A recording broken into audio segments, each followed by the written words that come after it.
PGA. You I haven't mean, gotten let the me wait. PGA yet? Yeah, because Rev and Moss and them out there, man. MM and them is out there getting it in, man. I can't take it no more. I got to jump in the game. I thought there was an issue with. I was hearing that there was some kind of issue at first. That's why I held up on buying. It's just Wow. one of the menus are just for whatever.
Yo.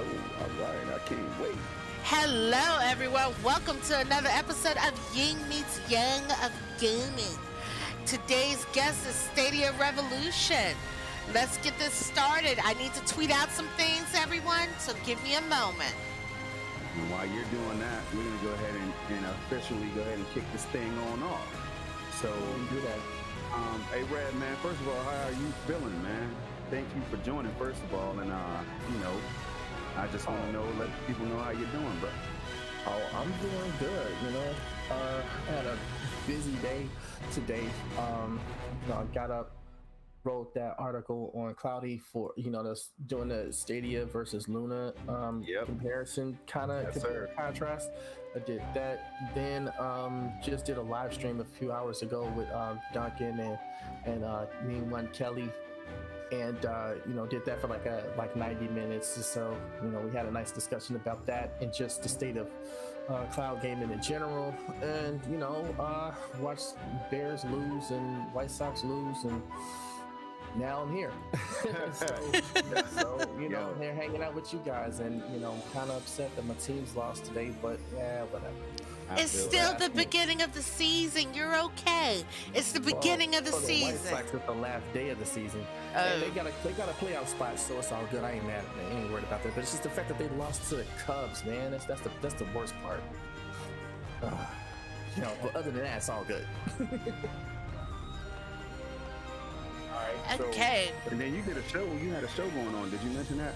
Because I was typing something at the time, man. Who me? Yeah, earlier I saw you. Did you have a show today or something, or did I just? Yeah. Okay. Yeah, that was today. You I know. I'm just saying, did you mention it? Did you mention the show? Yeah. I missed that part because I was setting something up. Yeah, it was cool. We had a good discussion. It was just, the thing is, I wanted to have a discussion about that because it's in the last few days since Amazon made the big splash out of nowhere about that, about their platform, or their cloud gaming service. There's just been a lot of, I don't know.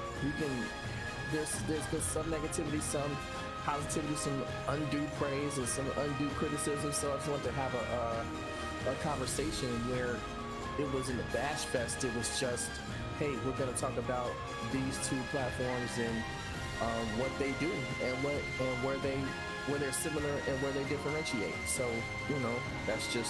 this is what I wanted to do, and that's what we did. Yeah, man. Nothing wrong with that. And we'll get into that. You know what I'm saying? I know Bunny has the format. You know what I'm saying? So how do you want to kick this thing off, Bunny? Well, first off, welcome everyone. Hey, Fugly. I cannot pronounce your name, so I'm going to call you KB. Hey, Alakazam. Welcome to the chat. Hello, Sean. How are you? All right, so today we have our guest Stadia Revolution. You know us, we have no script. We just talk about whatever we're going to talk about. Today's game of choice is going to be Octopath Traveler. Both of these gentlemen have been seeing the game, but never really seen any actual gameplay of it. Can you guys let me know how the sound for the game is? Because I'm not sure on your end if it's too loud or whatnot. Okay. See, I'm not listening to the live stream on the YouTube channel because I'll hear what we're saying back. Yeah, Yeah, you're I fine. think No. I I'm think talking it's about good. to the chat. Yeah. Oh, okay. Yeah. My bad. They can let me know if the game is too loud for them. Don't worry, I just tested it myself, and it seems okay, but I'm not sure, so they'll All let us know. right. All right. So let me know how that is now, Lucky guys. Got a bit over top, so you might have to turn that bad boy down. Yeah, I did. The music in this game is awesome. I'm kind of mad at myself for not getting the collector's edition of this game. You know, How- it's funny that you're playing this game because, we were talking earlier, and this is a game that I know I was looking forward to getting, and it came to Stadia, and that's when I first found out about the game, to tell you the truth, because I wasn't really looking for too much Nintendo at the time.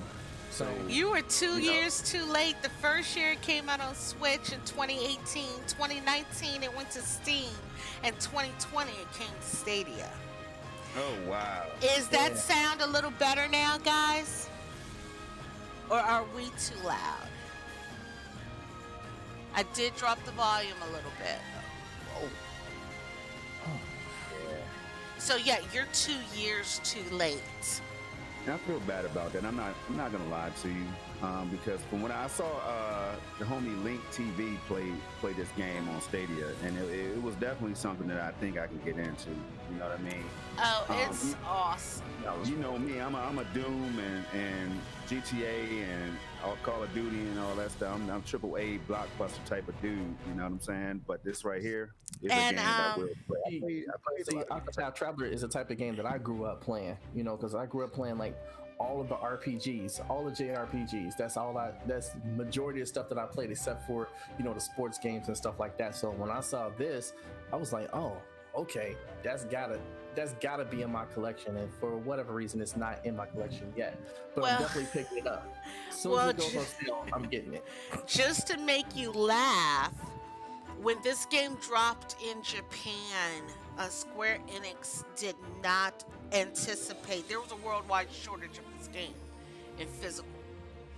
And they've had Nintendo and Square Enix had to come out a couple times and apologize for lack of physical copies of this game and was Wait, begging people This in is a Japan. Square. This is a Square game. Yes, I didn't know that. I didn't know it Okay. was a Square Enix game. it's a Square I thought it Enix was game. I thought it was another publisher that was paying homage to the old school Final Fantasy Square Soft games. You know what I'm saying? So the fact that this is a Square Enix game, that's it. I'm Okay, so they had to come out a couple times and apologize for lack of physical games and ask people to get it digitally, and people said, no, we'll just wait till it comes physical. Right. Also, the day this game launched, the lines were so long in Japan that people were wondering what was going on, and they say that the highest Google thing in Japan was for Octopath Traveler on the PlayStation 4. God. Because this game That's never insane. came. That's because this game never came to PlayStation 4 or Xbox. It went Wow. straight from Nintendo Switch. A year later, it went to Steam. People on Steam was mad because they charged a full $59.99. And then this year, it launched on Stadia, and I believe it's $59.99. It is. All right, hold on. Storm, So yeah. Sean said, you said I sound distant or whatever. Like, is it? Can you let me know if it's still going on? Because if that's the case, I have no idea why. Hold on. Like, why am I playing it up there? Got to make sure we get the audio and everything right before we kick Yes. this thing off. Because it's gonna be a But you know my favorite out of all of those old school SquareSoft JRPGs that they had back in the day, because I played the majority of them on the Super Nintendo. My favorite one was actually Secret of Mana and Chrono Trigger. Now you And, know they did a Trials of Mana remake. You It mean was Secret of Mana? no Trials of Mana. I didn't know nothing about that. I gotta look that up now. They remade it. It came out in August. I mean, not August. April of this year. Came out for Switch, PlayStation 4, and I believe Xbox One. And then they released the collection of Mana. I know they released the collection of Mana on the Switch and I believe the PS4. Whereas the old school Secret of Mana and all of that. Yeah, that game was my shit. Even though that was supposed to be a Final Fantasy game, Yeah. but they renamed it to Secret of Mana to separate it from that. But it was supposed to be. It started out as a Final Fantasy game, then they changed that shit. That's crazy. See, I was on the Parasite Eve. I was on the Parasite Eve and all that. You know what y'all know about that? And Dirt Griggity, what's up, Dirt? Hey, Fatal Sherrod, how are you? If anybody's in the chat has not checked out Fatal Sherrod's channel, check out his Championship Wrestling. It's Crumbside Championship Wrestling. It's awesome. Also, check out Dirt Griggity on his own channel with We Bleed Green on Mondays. Word. At what time though? At what time? He is 6 p.m. Eastern Standard Time, I believe. 6:30. I'm saying 6:30. Who got it right? Who got it right? You know what I'm saying? 6:30. It might be 6:30. Yeah, I tried to tune in. I was actually doing a Doom stream last week, I think, or on Monday. My bad. I was doing a Doom stream that night. It is 6:30. Yeah, I got it. So because I wrapped my stream in the stream, I actually said, "Yo, I gotta go check out WBG." So I'm gonna end this thing. So yeah, that's how I know. And in fact, I've been checking the brothers out for a long time, so you know what it is. So let me run through this real quick, and then I'm gonna pick a character to start with. So you have each character has different abilities. You have the cleric. Hold on, wait a minute. Now Dirk just said too. He said I sound low and the music is loud. Right. How is Stadia sounding? Yeah, Stadia, how does Rev sound? Stadia Revolution in the building. Yeah, go ahead and talk some. Yo, what's going on? You know what? I'm looking at this and man, this is this that whole better for you guys?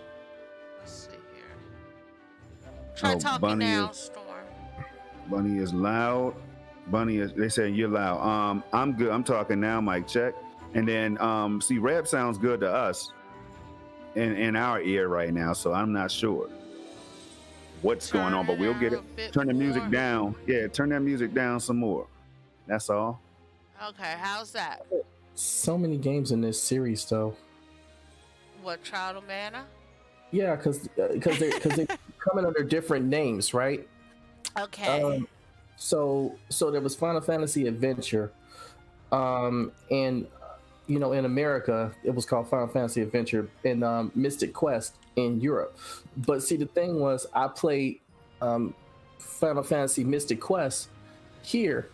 That was not anything to do with you know, mana swords or anything like that. So that was a completely different game, you know. But over in Europe, they called the original Secret of Mana series Mystic Quest, Mana game Mystic Quest, and that's crazy. Because then Secret of Mana came out in '93 for the Super Nintendo, Trials of Mana came out in '95 for the Famicom, and Legend of Mana for the PlayStation, which was a remake of the original game Sword of Mana from 2003. So, and that was published for a remake of the original game Sword of Mana was published in 2003 for the Game Boy Advance. It said all the original games were action role play, blah blah blah blah blah. So I'm like, okay, what is all this? Because they got Dawn of Mana, Children of Mana, like for real. This is like Heroes of Mana, like what in the actual Rise of Mana, Adventures of Mana. Like, a lot of them, huh? It's kind of like the Dynasty Warrior series, man. And they just announced a new one at Tokyo Game Show. I know that much. Like, I didn't watch the show. Way too many. Like I said, Secret of Mana was my favorite game. So there. Yes, that one I believe is in the collection of Mana, and it goes back to its roots. It's just basically an up-res port, but then they remade Trials of Mana, and that came out in April of this year. So we're gonna have to figure that one out. Yes, and so with this game here, You get to start with any character you want. You have all the way up here in the corner Ophelia, who's basically like a healer. Then you have Cyrus, who's like a scholar. And then if you have Tressa, who is like a merchant. Her world is very, very pretty. Then you have Olberek. He's like a warrior. This is Primrose, and she is a quote unquote dancer. Exotic dancer. Uh, yeah, that's the reason I think I'm gonna start with her just so you can see her story arc because it's crazy. Then we have Alphen, who's like he's like a healer almost. And then you have Theron, who is a thief. And if you look, and then there is Hannett, who is a huntress. A huntress. Okay, so yeah, I think I'm gonna start with Primrose because her story arc was awesome. That's what's up. All right, so then let's get into you. Okay, so XV in the chat says, "Yo, I actually love the U.S. Mystic Quest." Yeah, Um, Zajic. Yeah, Exotic, Yeah, thank you. shout out. Yeah. See, I don't know Yes. what I don't know what the Mystic in the Quest is. chat update. Mystic Quest is it is what uh Stadia was here talking about. Rev was talking about. It was a name change of a mana game. Mm-hmm. hmm Yeah, so here we go. And then guys, let's get into this. So we had the Tokyo Game Show this week. I've been too busy with work to see most of it, but I did hear about what did I hear about? I heard about some of the Monster Hunter stuff, but I just don't Fugly said the remember. chat broke for him, and Rev said, "Damn, it's always something." This is what I'm saying right now. YouTube is tripping. Windows 10 is tripping. But Yeah, because right I now don't. this is the best I've had it in a couple weeks, guys. It's been rough for the last few weeks, y'all. Y'all just don't know. I had to move everything from Firefox to Google. It's been crazy, y'all. All Yeah, my right, bad. My bad. I you're know you were fine. talking about. Yeah. So Uh, what I noticed, I they showed something about Resident Evil, the new Resident Evil. I know Oh, it that looks much. awesome. It's just his first person, so I will never be able to play it. But it What's the looks thing with you in awesome. first person? I'm not understanding. First person view makes me sick. I get a Really? migraine and throw up. Oh, that'll do it. Yeah. And bad frame rates below 30 frames per second does that I to me. mean, like you saw Ghost Runner. We were talking about Ghost Runner. Ghost Runner is a game that's coming out to Nintendo Switch. Is on PC now. It's a first-person cyberpunk Whoa, game. wait. My Bears won. I cut away because they were getting trounced, but they won 30-26. All right. So it's a good day. All Anyway, right. So, Ghost Runner. It looks awesome. I love the game, but I started getting queasy while watching that gameplay of it. Yeah, that's definitely going to be one of those games that's going to do that to you. Me, I'll be fine with it because it seems smooth. Seems like it, hmm it performs well. I saw a couple people playing it, and it's something I definitely will jump on for sure. And I did get to watch the entire Microsoft um, Tokyo Game Show presentation. Yeah, I saw Phil do his thing up there, and then they showed the game. I'm glad you brought that up because I was wondering as I'm watching Phil speak, and I know that now they're going to launch day and date with the rest of the world over there, right? They're, And they're launching everywhere day and date with the Xbox Series X I'm gonna and tell you Series this: S. if Microsoft does better than last generation, which I think they will, you know what I'm saying? If they do good, if they do halfway decent over there, then man, yo, they're I'm on the road right now. I can't even lie to you. They're making big splashes. I'm telling you, Xbox has hmm full momentum right now. Nobody can stop them. It is what it is. You could be a hater if you want to, but you got to keep it. Yo, you have to keep it real because I always say I'm not going to be out here looking stupid. Some things I criticize them for, yo, I always had. Now I will say this: I had faith in Phil. You know what I'm saying? I had faith in Phil. He just seemed like a smart guy to me, man. People compared him to Don Matrick and all that stuff, and some people wanted him out. And I've said it before, when I got pissed off at one of the shows, I was like, man, get him out of here. But after seeing the moves that they are making right now, and Phil's still at the helm and everything, and it's like, how can it? If I don't play Xbox, I know I said that this is to be the first console generation where I might not have the systems day one, y'all, and I might not, because I want to see how they're going to work. I want to see if people are going to have issues. I want to see people's enjoyment for these new systems. You know what I'm saying? Like if I see Sean and Dirt and anybody else, Fugly and everybody else with the Xbox Series X, when I see that gameplay, I can't deny it anymore. You know what I'm saying? So that's me. I'm that type of guy. I'm just confused because for the first time ever, man, we're hit with so much technology at one time, and I always predicted that it was going to happen, Rev, in 2020. We just knew that was going to be that year. Y'all probably heard the buzz years ago about how 2020 was going to be that technologically advanced year. And with COVID and everything, it didn't seem like it. But now we're back to seeing things. It's crazy, man. I don't want to dominate the microphone. I'm always cognizant of that. I want to pass the mic, man. But I do want to touch back on this whole Xbox moves and the PS5 and all that, because that's crazy.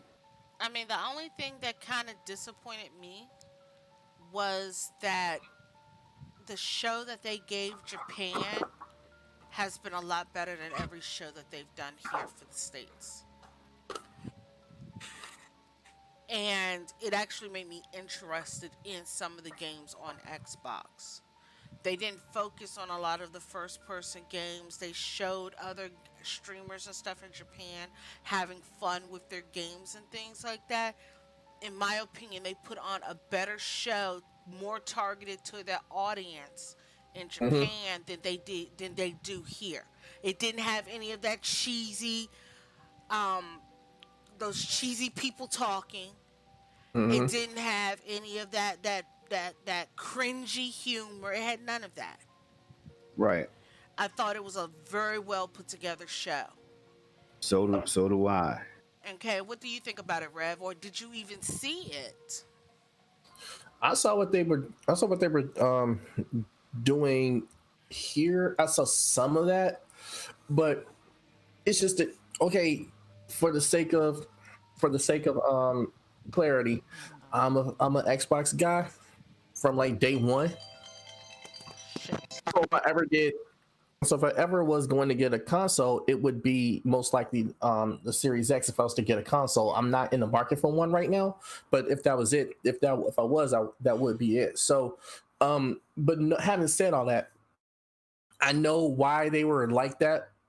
How they present it in the States and how they present it over in Japan, because Microsoft has to make a lot of inroads there. They just have to. So they have to tailor it in the way that they do, because over here we like the big glitz and the glam, we like the explosions, we like the graphics, we like this, that, other. The Japanese market is different when it comes to what they like in games. So, and plus, they don't necessarily support the US made consoles like that. They have a history of that, and so they will always side with Sony and Nintendo when it comes to gaming.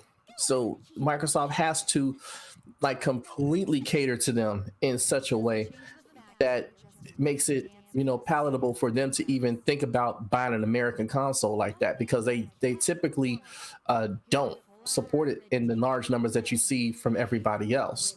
So, Stadia is going to have that same issue, and so will Amazon when Luna when it gets to trying to open up over there, just because they're all American made and they don't support it like that.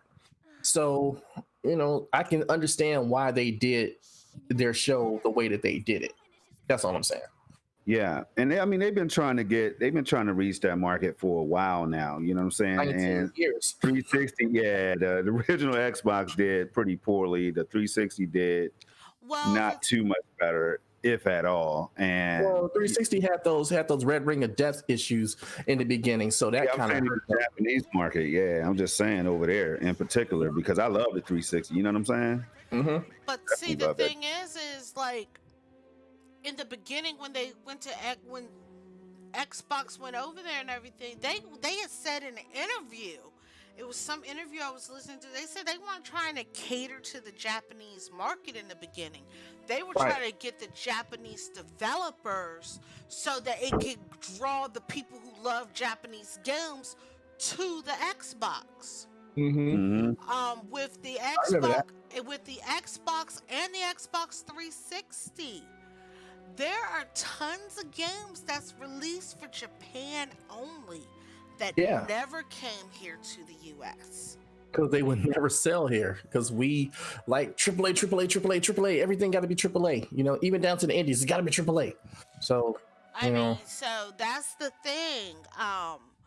So now they're trying to reverse that stance of not catering to the Japanese market in the beginning. Now they're trying to reverse that stance to become more popular and more open over there. mm-hmm. And Yeah, but right. oh, no.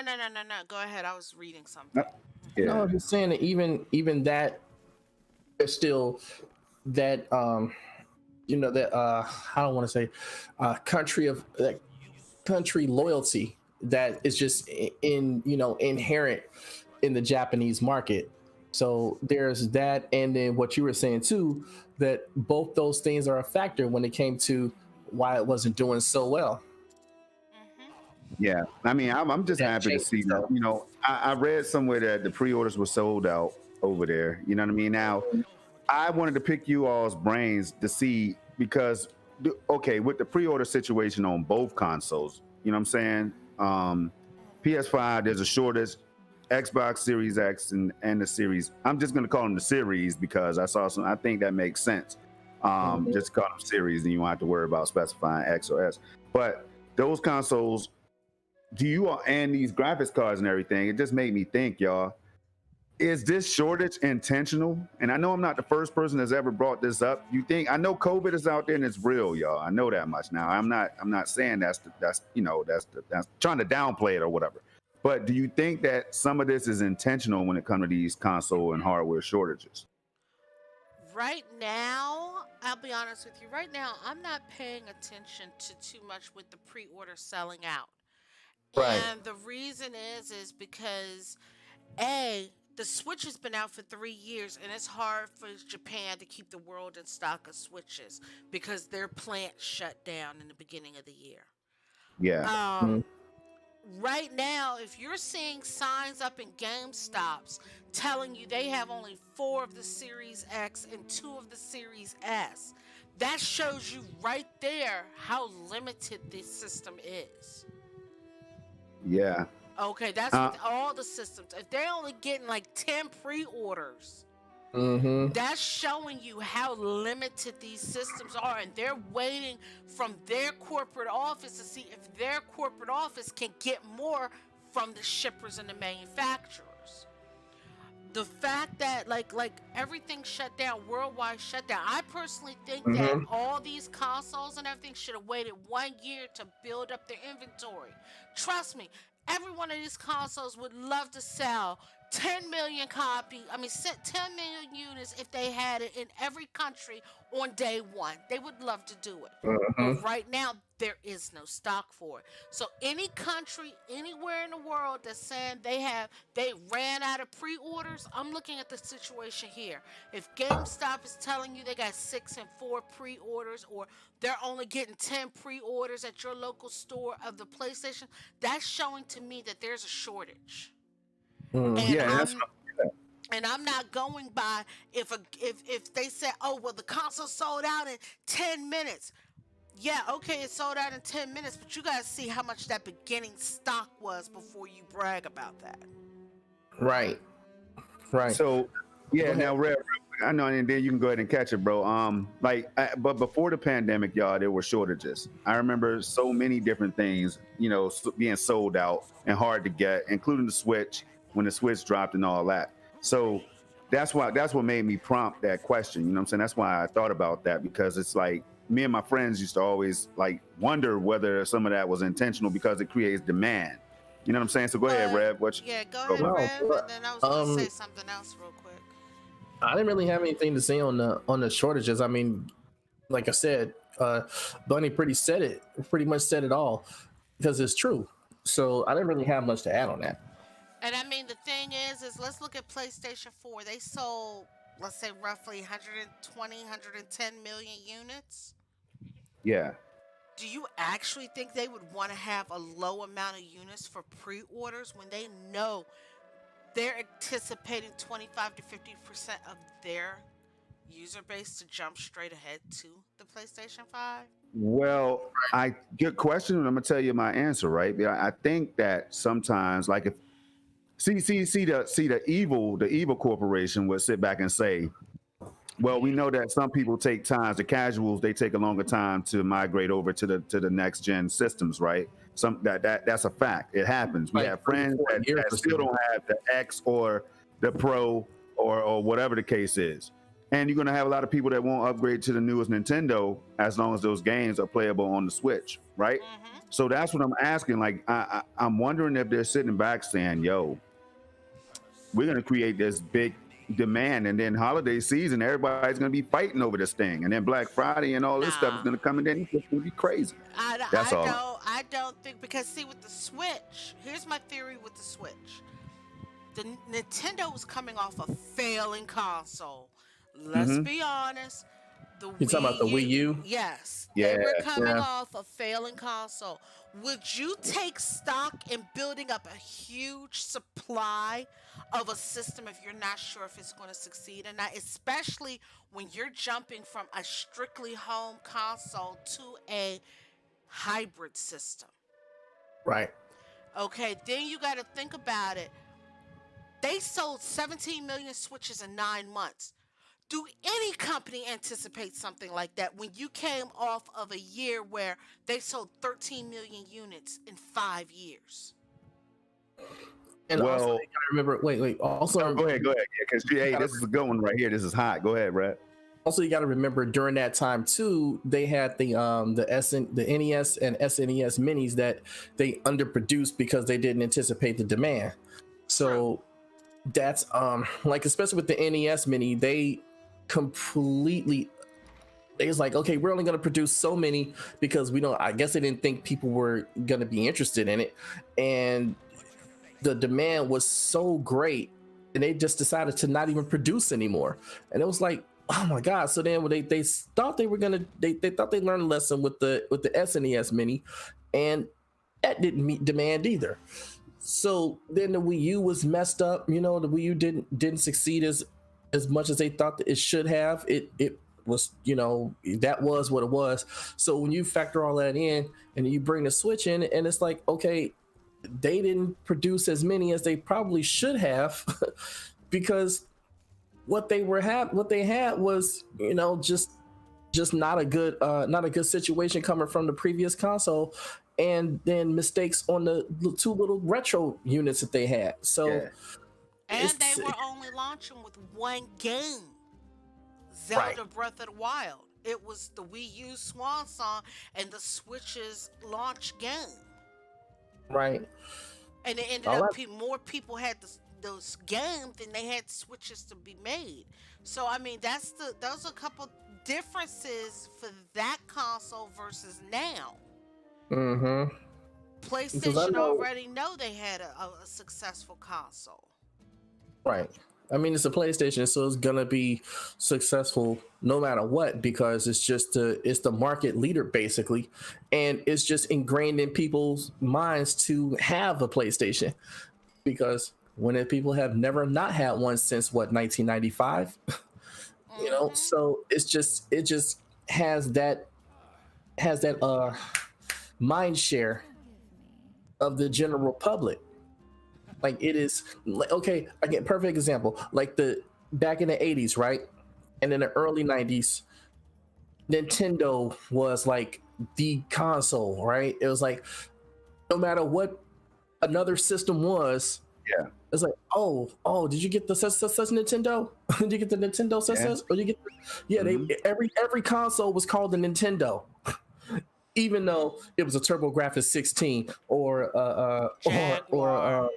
a Jaguar or Jaguar whatever. or Yeah, oh, it's anything. just a new Nintendo, you know, or something like that. It was just in your brain that Nintendo was meant video games. So now we got a whole new generation of people that's grown up now that PlayStation means video games, and oh, if you have an Xbox, yeah, that's cool, whatever, and but when it comes down to it, who has the greater mind share? Sony does, and that's Hmm. just how it's always gonna be. I So hope you, I hope that everybody else gets an opportunity to be more, whatever. Go ahead, y'all. Yeah, I don't know. Yeah, go ahead though, Bunny. I was just Because gonna say that's the reason why it doesn't make sense for them to have a console shortage right now, unless they can't get the parts in. You also got to remember with the Switch, it's fighting for parts against cell phones and tablets for the parts because they have to oh be yeah, small because it's enough to based on the go in. mobile. Yeah, the Exactly. Tegra. So they're always going to be fighting for parts versus cell phones and that stuff. But the PlayStation and the Xbox, That's true. they don't have the parts that they need for mobile or whatnot. So it goes back to the question, what benefit would it have, especially for PlayStation, to have a console shortage right now? Xbox, I can understand. They only sold roughly 52 million units of their last console. They might not anticipate selling, 20 million units the first year. So why mass produce them if it might ultimately not work out? But But then you have to factor in PlayStation, the fact that Microsoft is trying to gear everything towards Game Pass and exactly. and that, So, so they're not even worried about particular SKUs being sold. right, and They're they've more already they're said more that. focused on Game Pass subscriptions. So Exactly. So I can understand Xbox not having a lot of consoles right now, but that goes back to PlayStation. The only mhm. way I could think that PlayStation is having a shortage the way it is because they can't get the parts made fast enough. And that is a reason why they probably should have, because Microsoft has already said they don't care if you buy their console or not. Just get the Game Pass. You can play it on your PC, you can play it on this, you can play it on that. Mhm. Well, check this out, y'all. We got the chat, and the chat has some things to say. Like, I know. Hey, uncompetitive came in Hey, saying what's up. uncompetitive. And All then right, Rome Rome popped Rush. in. You see Rome in the building. Rome, we got to get you back on soon, bro. It's getting close to that time, man. It's going to be a perfect reunion when these consoles get ready to drop, man. Perfect reunion. And then uncompetitive. Hello, uncompetitive. Yeah, and we And also got, of course, Tron. This sister is in the building. You know what I'm saying? yes, and Um, welcome JD to the chat. that's right. And then we got Zajic, of course. Zajic is just he knows, man. You want to talk about hardware? Yeah, you need to holler at Zajic when it comes to like just how these platforms and these things are designed. Like he definitely does his homework on all of that stuff, the ins and out, the innards of the whole thing. And that's what I like, Bunny. You can't get me started on this technology. It's just like, would I rather have $1 million or would I rather have advanced alien technology? What do you think? What do you think, Bunny? What? What? If it was Would I rather aliens, have $1 million cash or advanced gaming alien based technology? Which one do you think I would go with? to be honest with you, you can take gaming out. You would just love advanced alien technology in anything. Let them come out with a flying car. You're gonna be the first one with it. You know what? As long as it got some 20-inch spinners on it, you know what I'm saying? Hey, I check mean, this the out. Hey, ones that I can't stand folds you, sir. under, they fold under, so you glide on the spinners. Yeah, that would be yeah, I you. feel you. You Now can I feel you. take gaming we out rebuilding of the that. DeLorean now. That's what we doing. That's what's Hey, happening. Web, yeah. Hey, Web, let me ask you, bro. What would you rather have, $1 million or advanced alien technology at your disposal, man? Uh, give me the million. I got some The bills to million? pay. All right, but that's what's up, man. You just ruined my whole extravaganza, but it's all good, man. Back to Man, the chat real quick, I y'all. got some bills to pay. I got to do that. You know what I'm saying? Get these people off my back. So then I can use the rest of the money to go and try and find me some advanced alien technology. I feel that. I feel that's smart. See, that's why you're on here, man. All right, so Zaji says, well, Japan might not be a big market, but it's also an important one, I guess, to get the total Asian market, or it's important to Japan get is the a total huge market, though. Asian market. Yeah. Yeah, it is. Japan It is really. the gaming market when it And I comes mean, down to there's it. what's so cool is there's so many people of various ages that game in Japan. Do you guys follow the little old the gaming grandma? She's a Japanese lady. Oh, She's I thought you were now talking about Shirley, the older. She's not. Yeah, no, She's no, not. no. she's over in the U.S. That This lady, lady is 90 years Shirley. old. Oh, She's in the Guinness Book of World Records now for the oldest gamer. She streams on YouTube and shout out. she plays on PlayStation 4 and she played Evil she's been playing Resident Evil 3 the remake. She's been playing Final Fantasy 7 the remake. She's got a ton of gameplay. But that's what I'm saying. She's Japanese and um there's so many age ranges of gamers there. Like Yeah. yeah, like we know about the little I think she's in her 80s who play on PC. Yeah. But this little old lady, she's 91 years old. Wow. And she plays in Japan and she's in the Guinness Book of World Records now for the oldest living video Hopefully, I can gamer. break her record. You know what I'm saying? Because I damn sure am not gonna stop gaming. Period. What's up, man? I mean, and what the funniest thing Shouts out to her was, though. funniest thing was, so you remember when the demo came out for Final Fantasy 7? Hmm. And you had that one guy who wrote the article talking about it was hard to play and this, that, and the other. So she was playing the demo, and so I went and watched her play the demo. She was like wiping the floor, kicking ass, and taking names. And I was like, I thought it was too hard to play. And she was up in here just like rolling through the demo. I was like, damn. Yeah, that's what's up. You know, it just shows you that some people don't want a challenge when it comes to games. They just want everything just to be easy, so they can say, "Oh, this game is amazing," and I'm so great at it. No, some games you got to work at it. It's gonna challenge you. That's how I don't want too much of a challenge, Rev. I mean, that's a good point right there that you bring up, man. I definitely want to touch on that for a minute because I was playing, I was playing a racing game, man. Two of them, Grid and F1 2020, man. And I swear to you, I had the difficulty nowhere near like hard or hardest or whatever. I saw And she was streaming that. Yeah. Yeah, and these cars kept catching up to me, man, and bumping me off the track. I'm like, what the hell is going on? So, man, hey, do y'all have any shame in y'all game of dropping the difficulty down to get past these hard parts in these games? Nope. I would like to know because I know I turned it down. If I need to turn it down to get past a certain part so I can stream some dope content after that, man, I'm turning it down a little bit. Now that's not for every game, but for the cheating ass games. You know what I'm saying? Because sometimes you gotta turn it down just to get used to how the game plays, so then you can get comfortable with everything, so that you can turn the difficulty up, so that you can advance how you play it and see where the flaws in your game is once you take the training wheels off. But sometimes you gotta put yourself on the training wheels. Like shoot, right now I'm playing PGA Tour 2K21, and I'm doing good on the on one of the easier difficulty levels. Yeah. And that's still a challenge in itself, though, because I can go from being like Tiger Woods' long lost cousin to being like the worst dude at the municipal 9 holes. You know what I'm saying? Yeah.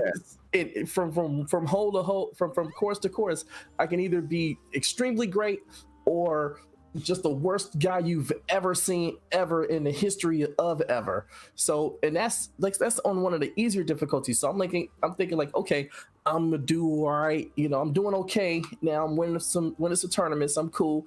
Now let me up the difficulty just a smidge.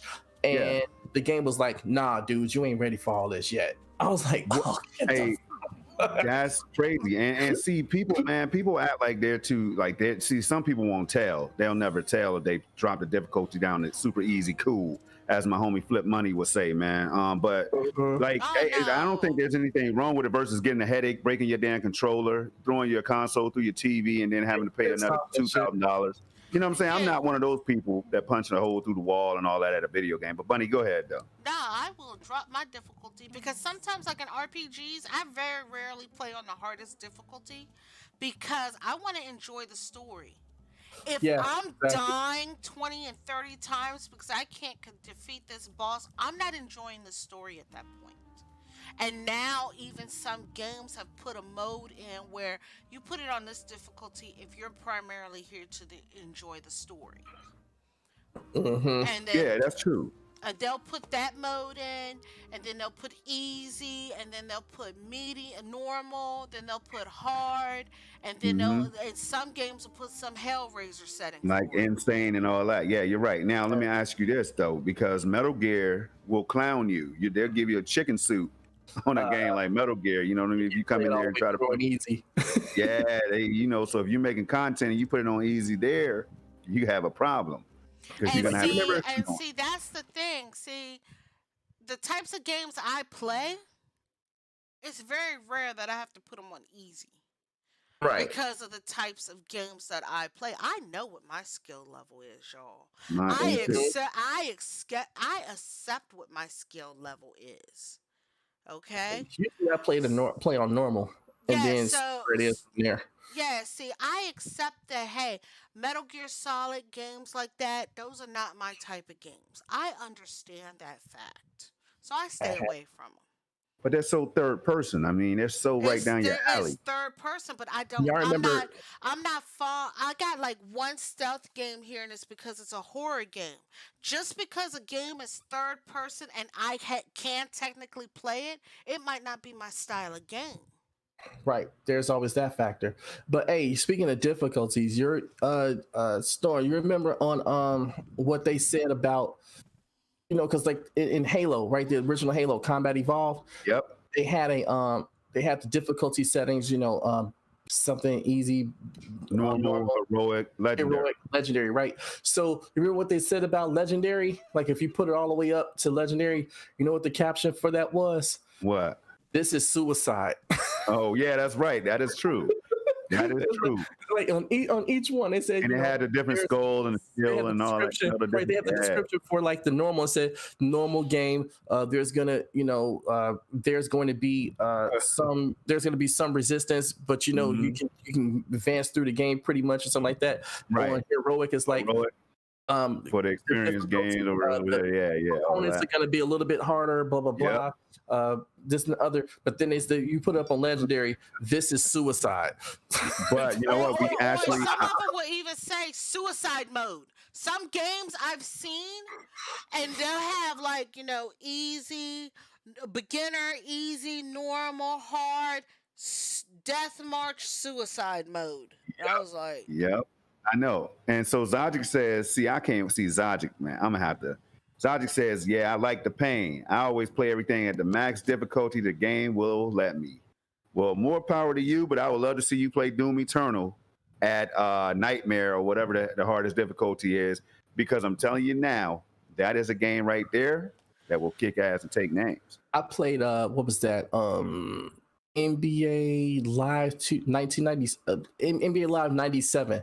That's the one of the only games I played all the way up to Hall of Fame. I played all the way up on Hall of Fame. So, but what that did was that forced me to learn how to play my game better, to do the shit that I like to do. Yeah. And so when I started playing against other people, like I said, I'm playing this game on Hall of Fame against the computer and beating the computer's ass after a while, because I got used to how it plays and whatnot. So when I got to playing against my cousins and other people, they couldn't deal with me on that game because I was just ridiculous. Yeah, I know what you're saying. In sports games, you're right, because I play on all Madden and I'm in the top 100 every year. And I think from labbing with the computer, you got to spend a lot of time, to get in the top 100, y'all. You got to hit practice mode, run your some custom plays or whatever, get your playbooks right. And that definitely helps, Rev. It's a good point, man. So, Bunny, I don't know if you want to touch on that. Like those type of games where you like first person shooters and stuff like that. If you playing that if you go straight hard all the way top settings, you just, as soon as you walk out the door from wherever you at, you getting popped and that's it. Some games flat out cheat you though, bro. Like Call of Duties, man. They will throw a grenade from 50 yards away, right? And it lands right by you every damn time. Like, yo, come on, bro. Now they let you throw the grenade back before you die or whatever if you're good enough. But man, come on, man. Like the games don't have to be that damn hard. I mean, Yeah, some people really love that difficulty. I mean, some people like to get that headache. Some people like to be like some streamers who we don't know who beat the crap out of their controllers or throw controllers through TVs or smash their systems. Some people like to suffer. And hey, Like we can Zajic, like Zod, let me tell you. we can't Zajic's that person. but Let see, me tell y'all a story when we get done with that. we cannot judge these people who like to go on suicide runs in games. We can't Yeah, do it. Like me Let me, you're right. personally, I know my level of games. Like mostly I play a lot of RPGs. I play a lot of simpler stuff, things like that. But some people, man, I had friends who thought they were hardcore gamers and then went into and they were like, "Oh, we're gonna go on hell mode." They come out of hell mode so fast it isn't funny. But then you yeah. have some gamers who there's video going out right now where they got defeated by Fall Guys.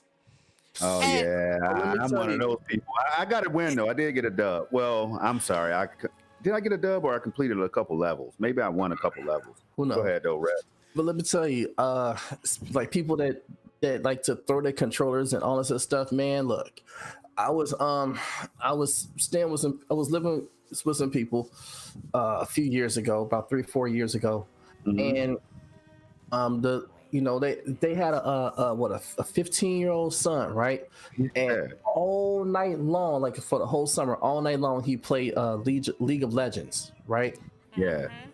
So every 10-15 minutes or so, why I can't believe that they well, how can they, and I had such and such and such on and they weren't supposed to be able to, and why and it's, but that's the tame version because there's a whole lot of cussing and stuff like Yeah, that yeah, was yeah, I involved got in you. that. And I'm like, dude, you 15, why are you so upset at this game? It is not that serious. I had to try to talk to him and try to calm him down and stuff like that when he wasn't playing. But man, look, when he got in that game, all you heard was just cussing for like 3, 4, 5, 6, 7 straight hours, you know. And I'm just like, man, I can't. Well, Look, games are fun. I can't yeah. deal with that shit. I And can't that's deal the with it. thing. There's a backlog now. Everybody, all of us have backlogs. And if you don't have one, what is going on? Because we have free games out here being offered on every platform. We have It's a lot games of for dirt backlog. cheap in certain cases. So a backlog to me is 30 games that you haven't been able to play. That's a backlog to me. You know what I'm saying? But I'm more in the hundreds. You know, like easily like 400 games that I definitely want to jump into, man. All So I that's know is all I got is crazy. Stadia, and I got like 60 something games on that, and I got about maybe 25 to 30 of those games I've played just a little bit of to get a feel for, and then some I haven't even touched yet. Yeah, can you tell the Because people how you got? Hey, after this, can you tell them how you got into the Stadia? What were you about to cop before you pulled the trigger? Yeah, go ahead. I mean, finish your story, but yeah, please so go into that. I'm just saying, like my, rest in peace to my backlog because it's just gonna be there. I'm gonna get to it when I get to it. You know, that's what I like about Stadia. I don't have to worry about the games being removed or shit like that, so I can play them whenever I feel like it. Right. But how I got into it, I was about to get a Switch, and the thing was I didn't want to have another box under my TV, so that was the thing that was kind of holding me off on getting one. And then I heard the from the pre-order, to take, the announcement to take the pre-orders, and I watched that, the Connect to do that, and I was like, okay, I was looking for a way to like stream games and stuff, and I was like, why can't I do this with video games? Because everything I do is stream it. My cable, my TV, like my cable TV is streaming, my movies, my music, everything is digital streaming. Like, why can't I do that with games? So then I heard about Stadia, and I was like, oh, I could do that with games now. So that was like, okay, I'll just wait a minute, and the price is only $139 for the pre-order. 139, 120, 129 down here. Yeah. 129. No, 129 or 249 for the Switch. 129, 249, 129 for two. Okay, I'm gonna spend that 129, and then I did that. I put my pre-order in for that, and then didn't bother to get the Switch. But that's not the same thing negative about the Switch. It was just a choice of what I was looking for in my use case, and Stadia Yep. fit that.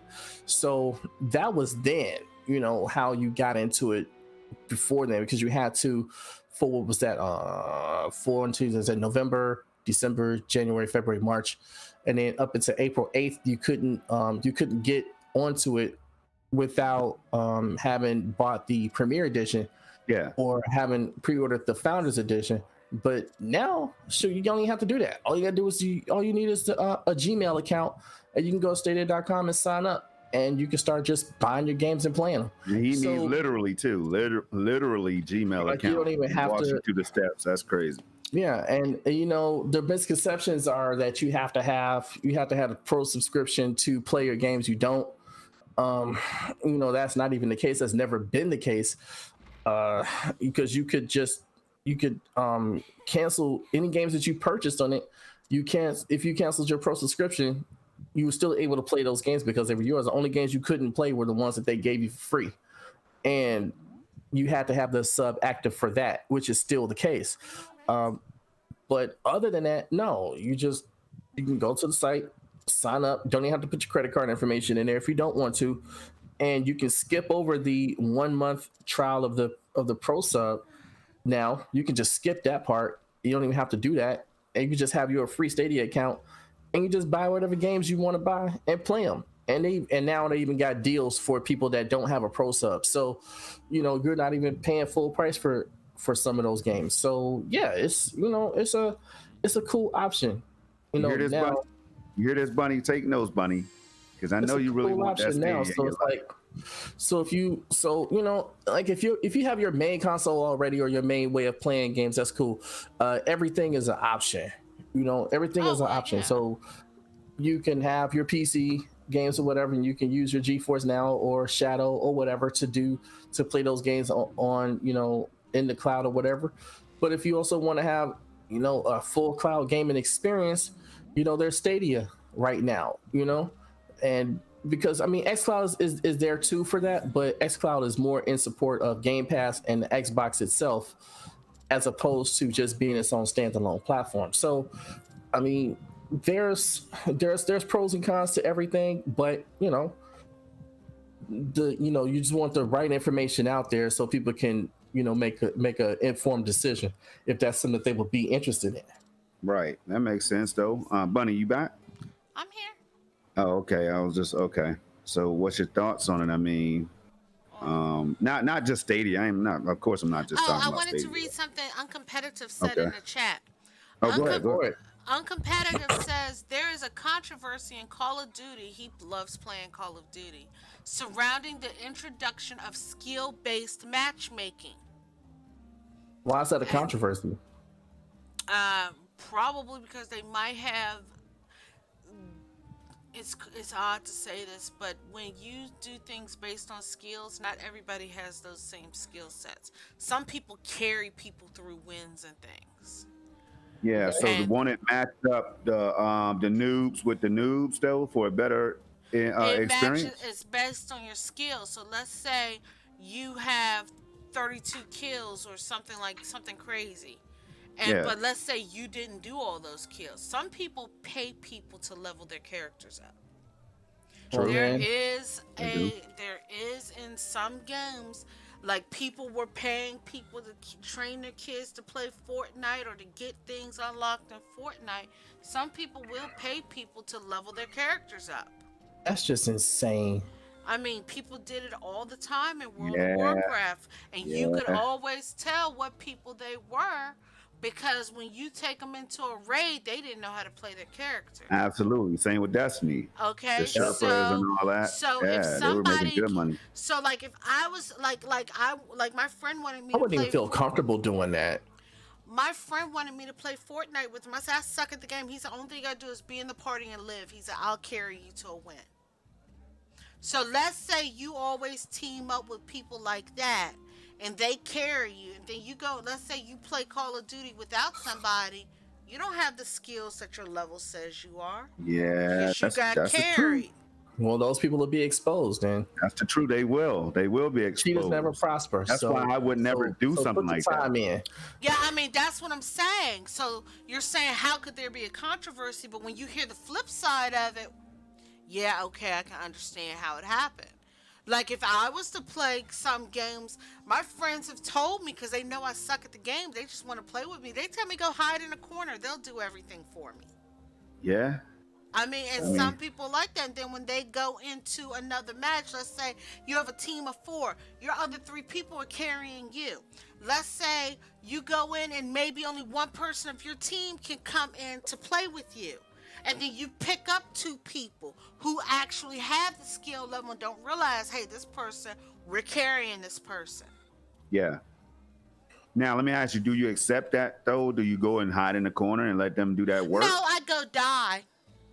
So you I go out there with honor, huh? With honor and dignity. I go out there and I become a sacrificial lamb. Because, see, if a sniper snipes me, they know where the shot's coming from, and they could go to that targeted area. I feel it. It's actually a team player. But you see, me, I don't play those type of games. I don't play online, like that, doing raids and all these kind of things. That just don't appeal to me. I'm not a looter shooter player type player. I don't care for those games. So that's why my thing is, like, that's why I was saying, like, why is that a controversy? Because I don't play like that. It's just never once once online gaming became a thing. I just didn't like how people were when they played, and so it just turned me off to the whole idea.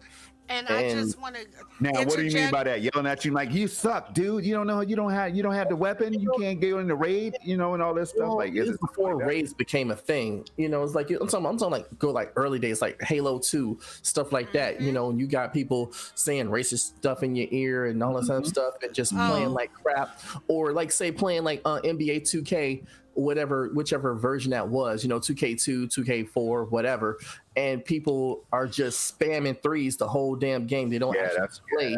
They just spam threes the whole game, which is what the NBA does now in real life, which is stupid. But you get what I'm saying? So it's like, I just didn't like playing against people because I didn't like the way people played. So it turned me off to the whole idea of playing online against people. I just like the single player, story mode, and that's kind of where I leave the games at. And see, on the flip side, Red, I love the fact that I'm playing against real people, because the AI to me has never been up to par. So when I hear these people out here, these developers implementing AI, NVIDIA, Google, everybody, focusing on AI or artificial intelligence, man, I get so happy, because that's the thing about machine learning, man. And Zajic's here. Perfect person to be here. So machine learning is, from what I'm understanding, and I read and I've heard somewhere, that with machine learning, you could have AI teammates or whatever that can help you, and they also can learn how you play the game.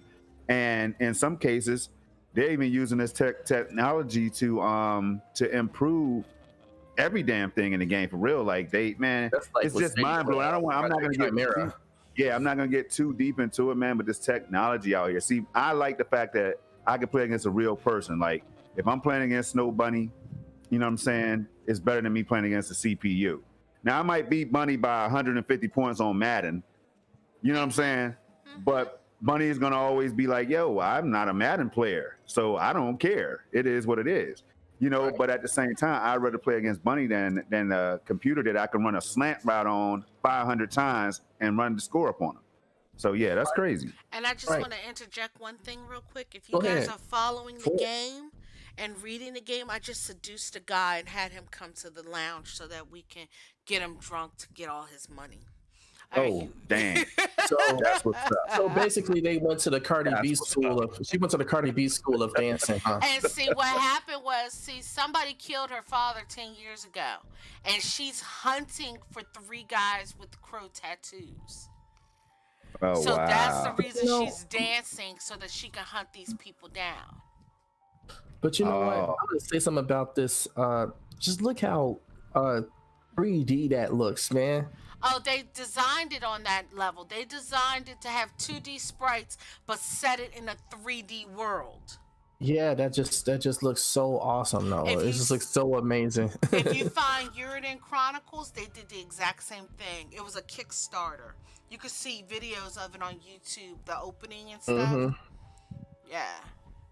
So yeah, That's what's up. so yeah, I my secret power my character have is called allure, so I can get somebody to follow me and become a fighter for me in the game. Nice, Mhm. nice, nice, Yo, nice. let me look at the Metacritic real quick. And I know that doesn't matter, like, because I'm definitely not one of those people that depend on reviews for every game I play. I like to jump But in it's always a sometimes good just bar over to the see flow. what people think of it. You know. Yeah. Some like Serious Sam, for example. That's one of those games where I had high hopes for it. I thought it was gonna do decent, halfway decent. I never expected to get a 9 on Metacritic or anything, but the game is not up to par right now, so I can't rock with it. But You I talking about do want to Serious see. Sam 4? Yeah, Serious Sam 4. I want to see what Octopath got real quick though. Y'all can go ahead. Let me check this out. So yeah, Huh. that's I'm sorry for interrupting with that, but No, you're good. that's what was going on in the game. And Zydrax Destroy says Destroy All AI Humans is is the real I'm next sorry. gen. I was saying AI is the real next gen. I mean, yeah, Yeah, the AI has gotten a lot better in games than what it used to be. that's true. Because you had some AI that was just running around in a circle, like, oh damn, it's popping off out here. You know what I'm saying? And not do a damn thing. Or you know how these games have the AI that's just they won't shoot a damn thing. Like, Mhm. or even with the Last of Us 2, so the AI hasn't evolved that much because Last of Us 2, man, Dina. Oh my gosh, I'm not. There's no spoilers. I never spoil a game. If I do, it's completely accidental. But Dina, man, she needs some work. That's all I'll say to you. Destroy All Humans just got a Peggy rating. Oh, for Stadia, Yep, PC, PlayStation 4, Xbox One, Stadia. that's what's up. And the the release date is supposedly tomorrow. Yeah. Oh wow, I tried that on Xbox through. Was it a demo? I think I tried a demo on Xbox It says for that. September 28th, 2020 for Yeah. all systems. So, well, no, because this is weird because it's like it's July 28th for PC, PlayStation 4, Xbox One, and then it Okay. says September 28th for Stadia. Yeah, So which is a Monday, so that's kind of a strange release day, right? yeah, for new releases, it's always like either a Tuesday. That's just in general for like music, movies, things like that. But And that's usually it's either like accounting for also, but that also accounts for physical. If it's right. digital, like Nintendo, all their digital games, they drop them all through the week. They might hmm drop a digital game on Wednesday. They might drop a digital only game on Thursday. They might drop a digital only game on Monday. That Tuesday, Friday thing, I think that's going for physical. Right. Yeah. No, I'm saying that's a physical. But I was just saying that's usually when that happens. That's the reason why, like, say, Jay-Z's album, what was that? The Blueprint 2, and Yeah. Mariah Carey's album Butterfly or Glitter or whichever one it was. They both flopped because they released on September 11th, which was a Tuesday, Oh. 2001. Mhm. Yeah. Nobody I was mean, going to the store that day. So yeah, and Yeah. then like I remember like Nintendo did do an odd release with a physical, and that was last year with Luigi's Mansion 3. They released Luigi's Mansion 3 on a Thursday, which hmm, was Halloween. Oh wow. right. Wow. Yeah, that kind of makes sense though.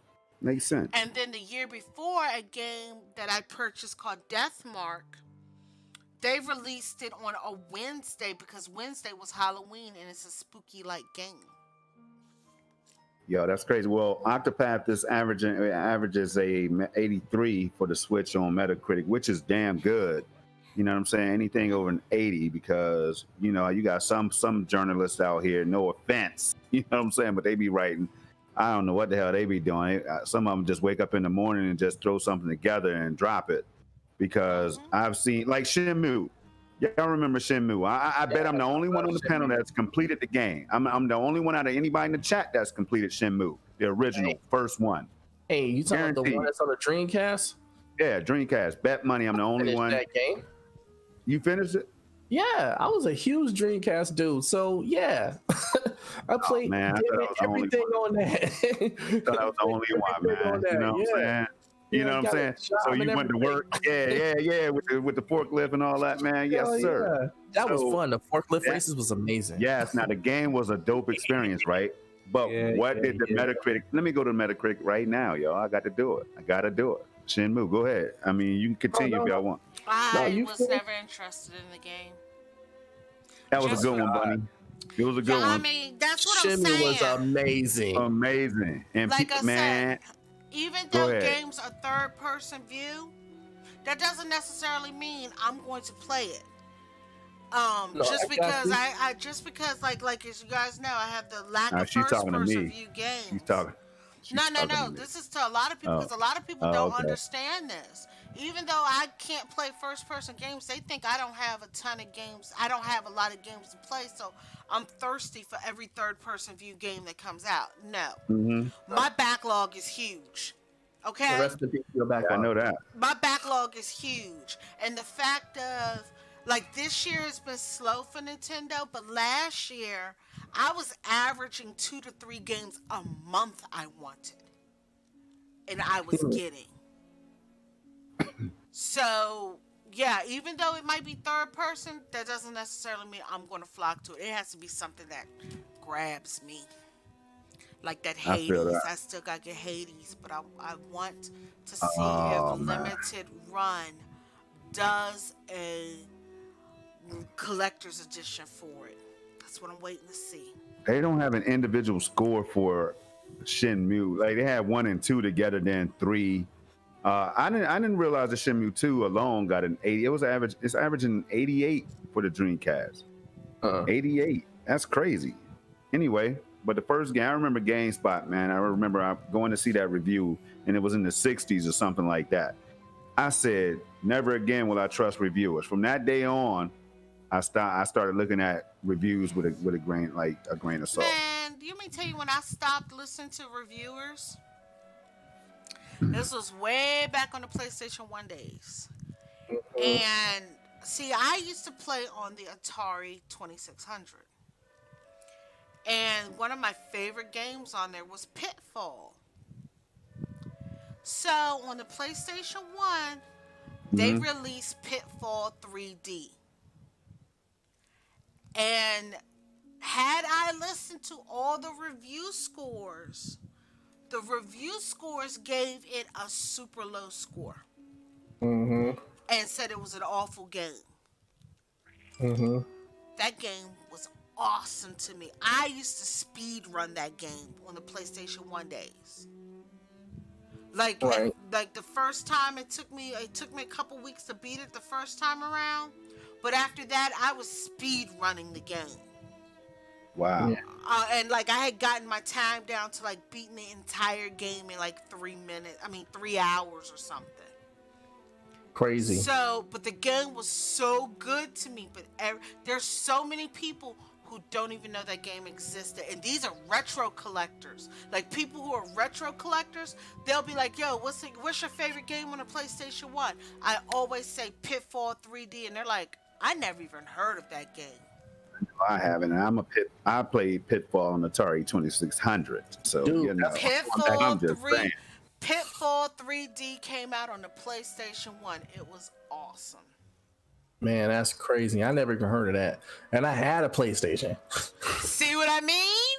Right. You know, Bunny is always, I'm telling you right now, Bunny and Tron, man. You can't mess with them when it comes to these damn secret releases, these hidden gems and stuff. Now, the only first-person game that two first-person games I played and risked getting sick for, which I did get sick for playing them, but that was Clive Barker's Undying. Oh, played that on PC. It was dope. Okay, I had it on PC and PlayStation 1. And Clive Barker's Jericho.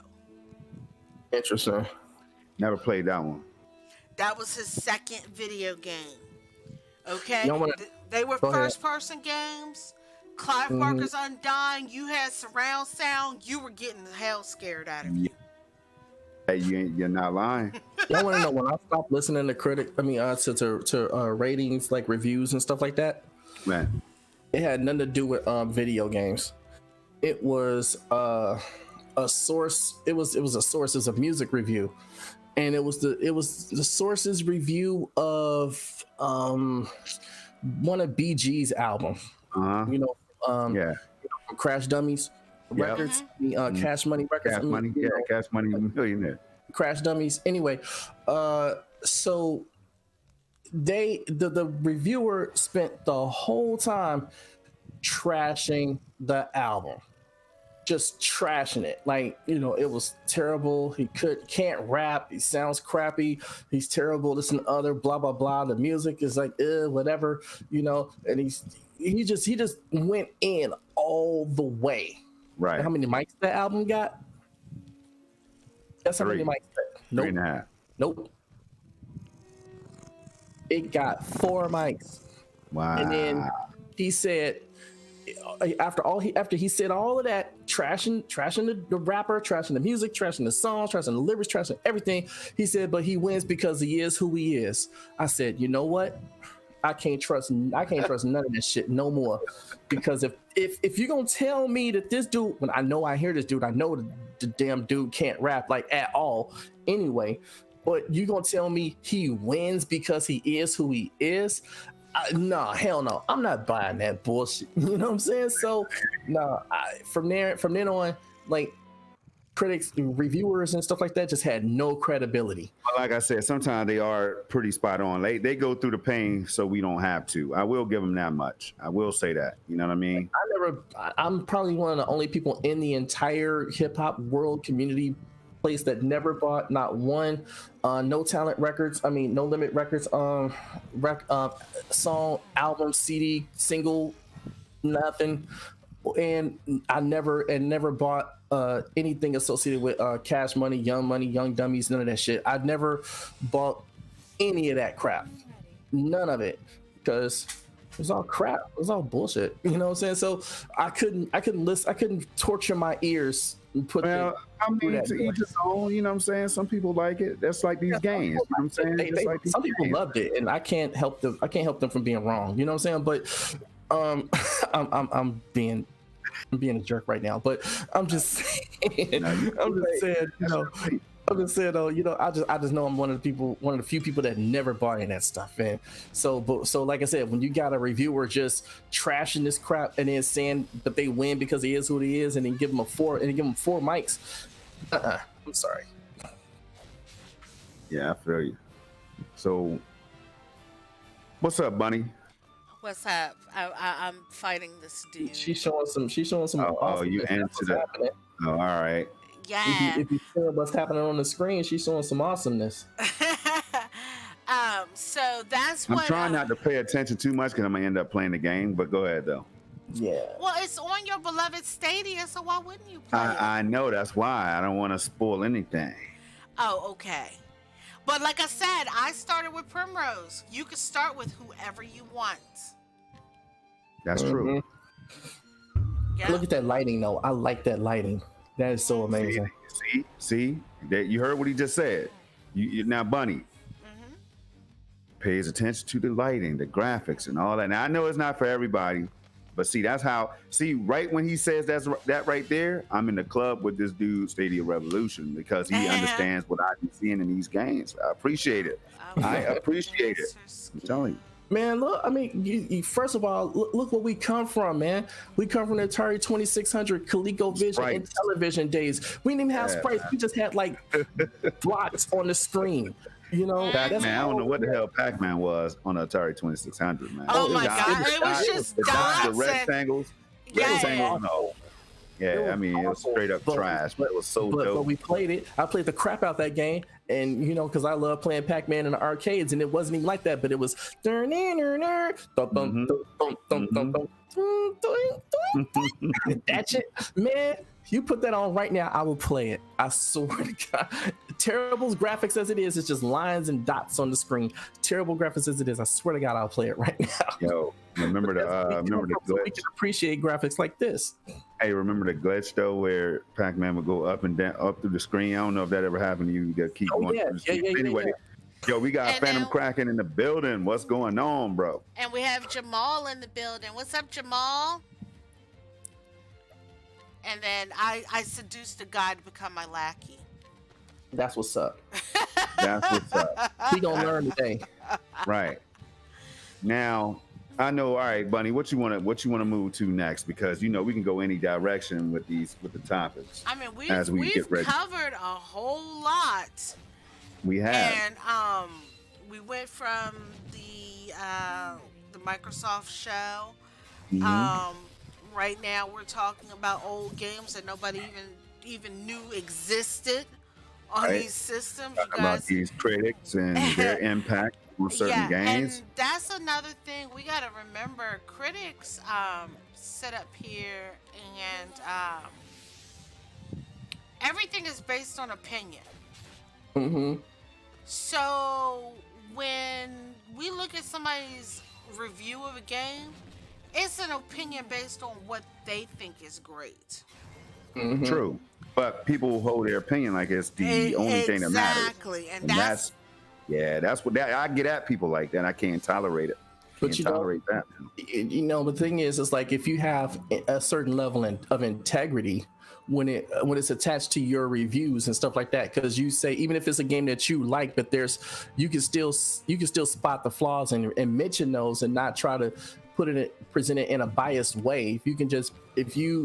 If you putting your stuff out there in an unbiased way, whether you like the game more, if you like that style of game more so than you like something else, and even if it's a game that you don't necessarily play, but you're reviewing it because you played and review and you can spot the good and the bad and present it in an unbiased way, that lends integrity and credibility to what you're doing. But if you're just praising something like it's a paid advertisement, then or you're just trashing it because that's not what you normally play, people are going to be able to see right through that.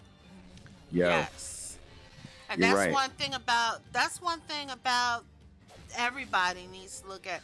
Everybody, it goes back to one thing that we've talked about before in the past is everybody has different gamer styles. Everybody plays different games.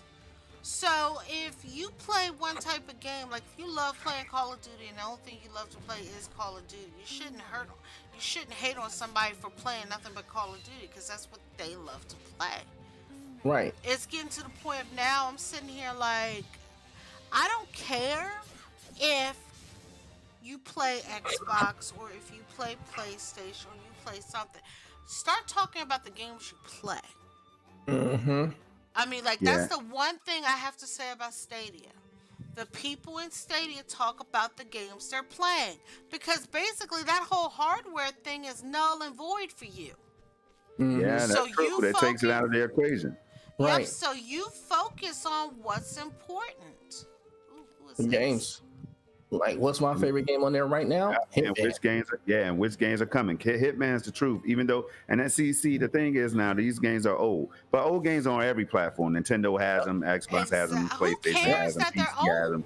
Right? I don't care, because it's to play the remake of it, because I played Hitman. I think it was Hitman 2 on PC way back in like 2000. What was that? 2004, I want to say. Yeah. So I didn't play like the updated remakes of those games. So now I get the opportunity to do that, and I'm completely fine with that. And I am completely happy with the first Hitman 1. I got to get Hitman 2, and I'm gonna put a pre-order in for Hitman 3 at some point. So because that's coming out next year, early next year.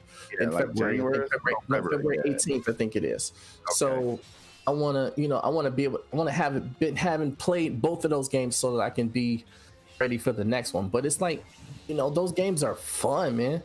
And it's, for me, I was out of gaming for like the last 3 years, And then even then I was kind of out of it for a couple years before then because I didn't game as much. So I missed a lot of games, like the updated Tomb Raider series games. I missed all of those. Now I got all of them on Stadia, so I'm playing through those too. And that's right there. That's the beautiful thing, man, because I kept telling people I'm not buying this game right now. Yo, I'm sitting on games like God of War, Wastelands 3, and so many other titles, man, because I think that they might get revamped for the next generation of consoles, right? That's just me.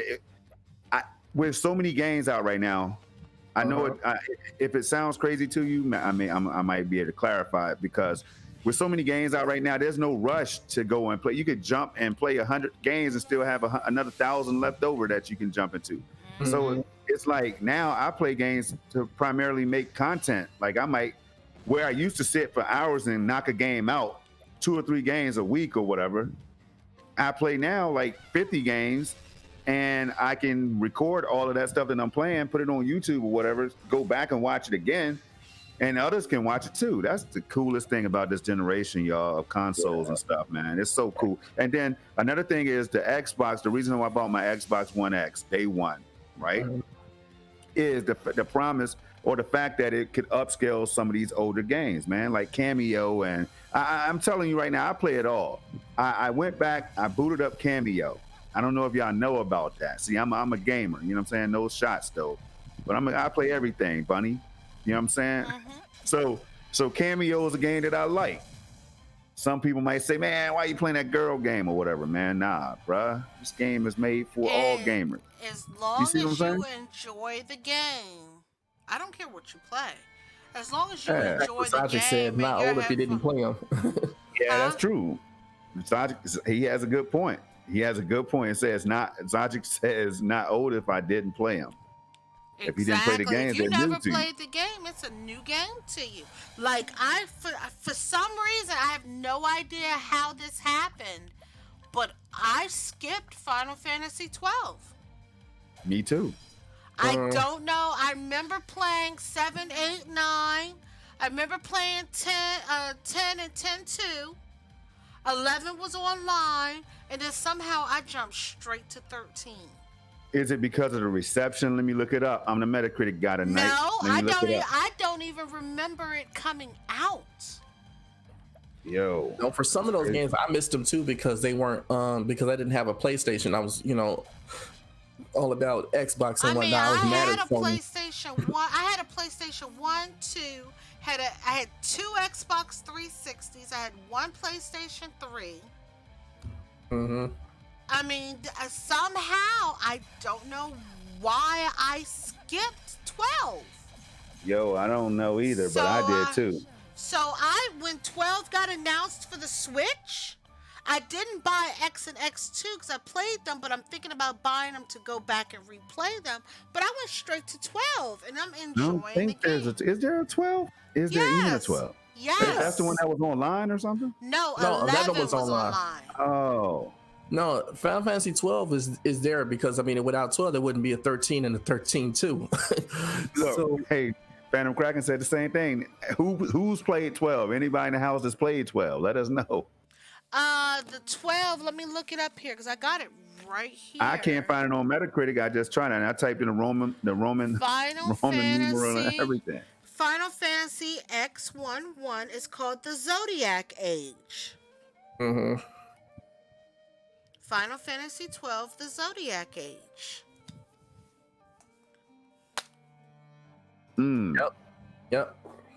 It was. I don't even think it was that popular though. So, let's see. I like 13. So I know you didn't like that game. Y'all didn't like that game, but I love that game. I thought it was so much fun. It was just going to 360. It was just the one thing that I was really upset with that game about was the fact that they showed this big huge monster off in the background, just walking off in the background, and you could never get there to fight it. Oh wow. Oh, okay. Well, I think that's cool. I want to fight that over there. Like, why can't I go there to fight that?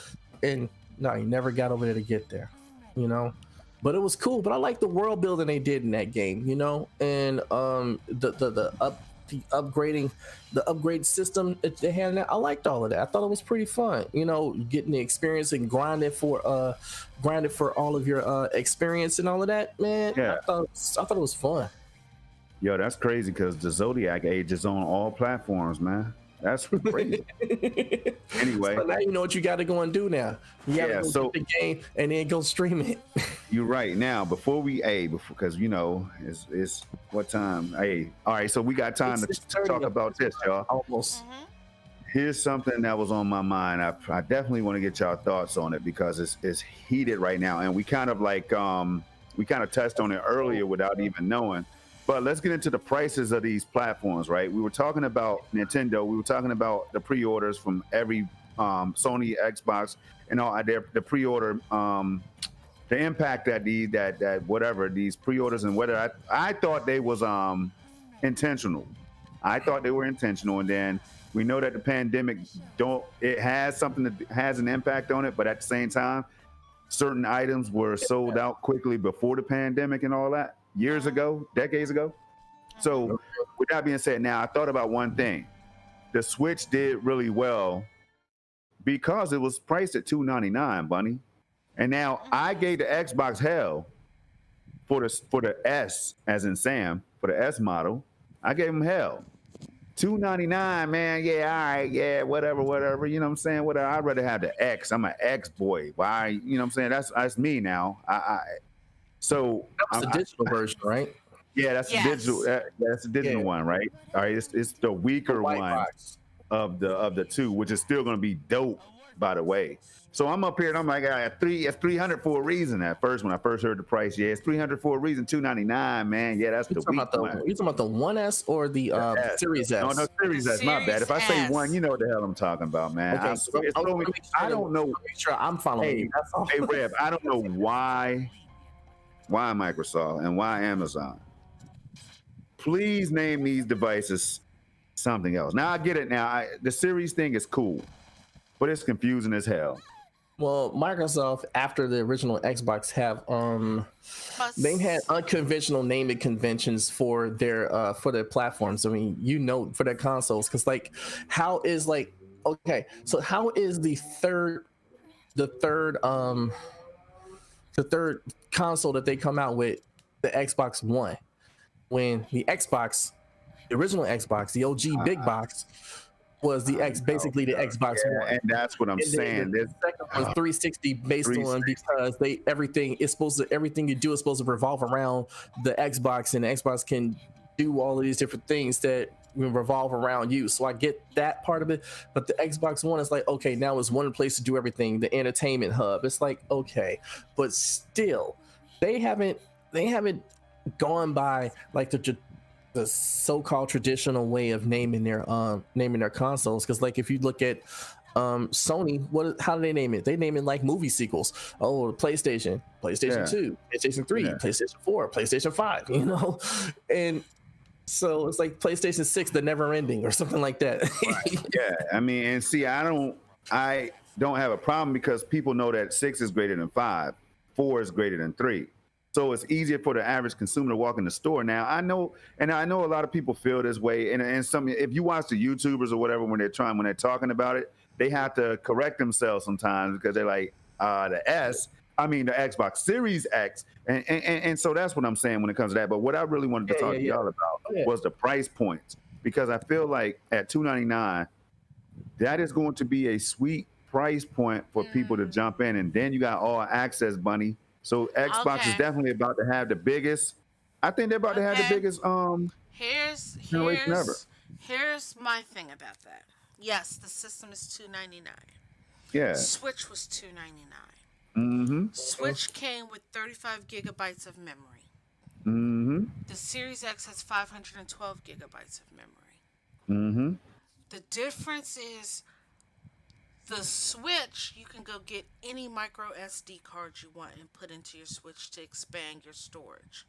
Mm-hmm. And everybody here knows Nintendo is king at compression. Right. If you can put all of The Witcher, both expansions, all DLC packs on one cartridge, you are the kings of compression. Yep. But my thing about the Series S is when if you need to get more memory because you have two games on your hard drive that's maybe 125 gigabytes on your hard drive and you only got that 512 and you got to remember that 512 is actually going to be less than 512 You because you gotta have the Yeah, operating use the true. system. system. You're going to Yeah, have it's to gonna be have like the four something. operating system. Right. Then the thing that's going to kill it is the fact that they have proprietary expansions cards. That's Mm-hmm. $220 for 1 terabyte. Those expandable SSDs, the one Hard terabyte, drive and all that. yeah, You can use your that, current. huh? You can use that, but it won't load your games as fast because it's going to be bigger file sizes. I'm anticipating. You know Yeah, what I mean? but I'm what my speculating. point is you paid $299 for that system. Then you gotta turn around and spend another $220 on to get a terabyte of space. Because Yeah, it's a proprietary memory card. They have stated that you can only use the Seagate card in the Series S and X. that's Yeah. crazy. And at that So point, Bunny, you might as well upgrade to the To X. the Series X, yeah. you see my point there? Yeah, the Series S is a nice price point at $299. But you only get a 512 gigabyte hard drive. Part of that hard drive is going to get taken for your operating system on that thing and Yep. your UI. So let's just round it down so you get 450 gigabyte. If you get a game like which game was that was just coming out where like you need 100 gigabytes of install Now, space? I know Warzone right now requires that much space, and Yeah, and 100 Halo gigs is and just Gears and ridiculous. all of them are close to Okay, that with the so 4K then textures and all that. you get people with the Series S and they get Game Pass Ultimate and they're downloading these games. Oh, we need more space. Oh, you got to give us $220 to get a terabyte SSD. I'm good. That's why I got Stadia. No, Well, but do you see Ain't what I gotta mean? deal with that. I mean, but Huh? do you see what I mean? Like with me versus me on the Switch, I can go out and buy any SSD. I can go out and buy any micro SD card. I could buy one from Mhm. Samsung. I could buy one from SanDisk. I could buy whatever one, and I can get whatever size I want. Like right Mhm. now, I bought a 400 gigabyte micro SD card when the price dropped for $60. Yeah, and Man, so all that's right, so crazy. Phantom Cracker definitely has a good point when he says that yeah, but not at once. Also, yes, for now, but the Seagate deal is for a year, and then more companies will come out and with more, the prices will come down. Now that's true, but what I'm saying is I'm not worried about it because I have a drive that's 7,200 RPM.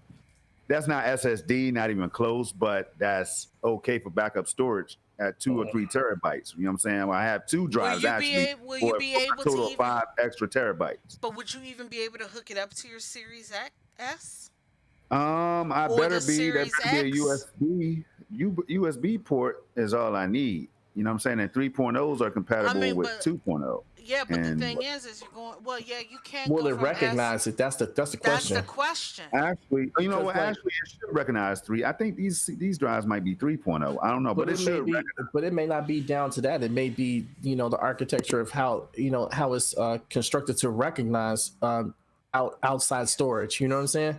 Because like right now, I have a 2 terabyte portable hard drive that was designed for the Xbox One that I Yeah. had back in 2017. And when I had to sell off my Xbox, I kept it and reformatted it to work for my for my laptop for extra storage on there.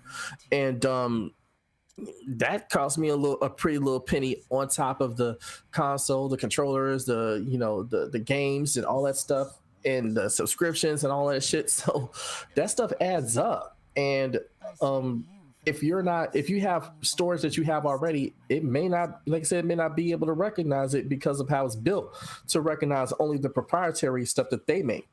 So Well, that's something to consider I think also. that'd just be dumb as hell And if then they were and to do that. I then don't think that anti-consumer to do something like that wait because, a like I minute. said, this is just a storage device. So Look I at think they what understand. Like look. if people like if they move the game, if they want the game to be fast, you put the 3 games because you're only gonna fit about 3 or 4 games depending on file size.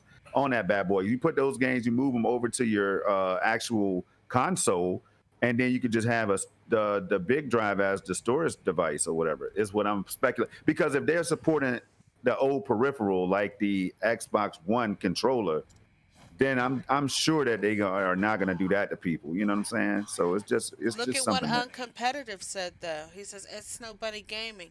Ninth generation Xbox titles like Hellblade 2 require installation to the SSD. Oh wow, wow. Yeah, I read that. That's just, I, you Now can't even, man, look. And like I say, man, I'm not trying to go too deep into that because we got to see. We have to see when it comes. I hope they when don't it do that to people. Is drops. all. And then like I said, when it drops, we don't like I said, Nintendo, we're different. Like I can go right here and show you guys how much I have left on my SSD. And let's see. Nintendo, that those drives were pretty penny. Those I micro mean, SDs that you were talking about when you said that when they first launched or whatever with the original ones, I mean, that's a pretty that was a pretty penny. see, like me, I have 15 gigs on my internal on my Oh, Switch, and I still have 158 games. 158 gigabytes on a 400 gigabyte hard oh. drive with, S micro SD card. But you got to think about with the micro SD card, it's just like the SSD. Part of that gets taken up by the operating system, Yep. so it's never a full 400 gigs. Hmm. Mm-hmm. And let's see here. If I go to my game library, okay, this game had an update. Every game in my system here had an update. And then you got to look at my digital only games. I have digital only, digital only, digital only, digital only, digital only. And I have like quite a few digital only games, and it's only taking up that much of my micro SD card. Yeah, yeah, that is dope. Um, Unlimited. it's a good discussion. Now, to answer Fugly said, are you guys buying any of the next gen consoles, Storm, Bunny, and Rev? Well, Rev, we know Rev is staying with Stadia. My age, Fugly man, I'm not gonna lie to you. At first, I was day one. Like a few months ago, I was day one. I need that Series X in my life, man. 120 hertz gaming, 4K 60, and all that. Finally, um, and then something happened, man. Like same thing with the PS5 because eventually I'm like I said, for me, I'm gonna have to see you all playing the thing to see what's going down to make sure that the hardware is gonna work right. And then again, I might be lying. I told y'all, Fugly, I'm so confused. This is the most confused I've ever been for any console generation. I don't know what the hell I want to do because now we have the cloud, Fugly. Stadia and all these cloud services like GeForce now, they're making an impact and they're causing, and Amazon's coming out with the Luna and all that stuff, which is a crazy ass name, by the way. I don't know why they went with Luna. I don't understand. It just don't sound cool. Like, what are you going to call? I mean, bots and ponies and stuff sound magnificent compared to lunatic. Like people been saying Luna lunatic means already. moon. You know, Luna is the name for the moon. I know it means, yeah, but Amazon Luna. Just don't call it Luna. Is all I'm saying. Give it something else. Luna. That's what they're going with, dude. We can't change that. I understand, but here's to answer Fugly's question real quick. I do see myself playing these consoles. I create content. It would be great for me to capture these games and stuff like that from these consoles that's so dope and powerful. But I just don't know, man, because I don't know, y'all. It's a long story. Go ahead, Bunny. It's a long story My for me. thing is right now they're not showing anything I want. You show me something that I want, and now it's at the point of you need to show me more than one game that I want for me to even consider going to next gen. With Amazon Eclipse. Xbox, There it is. Damn. Caption that right there. That okay, hire Tron. Amazon. Damn. It's easy. okay. So for me, right now, we already know Game Pass Ultimate is also on PC. Um, some of their games, like right now, we know Hellblade 1 is on the Switch. Hellblade 2 may interest me. It may come to Switch like Be right Ori back, 2 y'all. did. No All right. problem, Rev. Um, But for me, nothing's being shown for me to go out and drop my money on it right now. And see, that's what I'm saying because I have a PC, and Mhm. so when I realized that what Xbox is trying to do, they're trying to get their games on pretty much as many devices Everything. as they can, and when they're smart for doing that because you're going to reach a billion more people when you do it that way or more. So I'm like, I want to get an RTX 3080 or something like that and play all those games on it, and it'll look just like the Series X or better in most cases.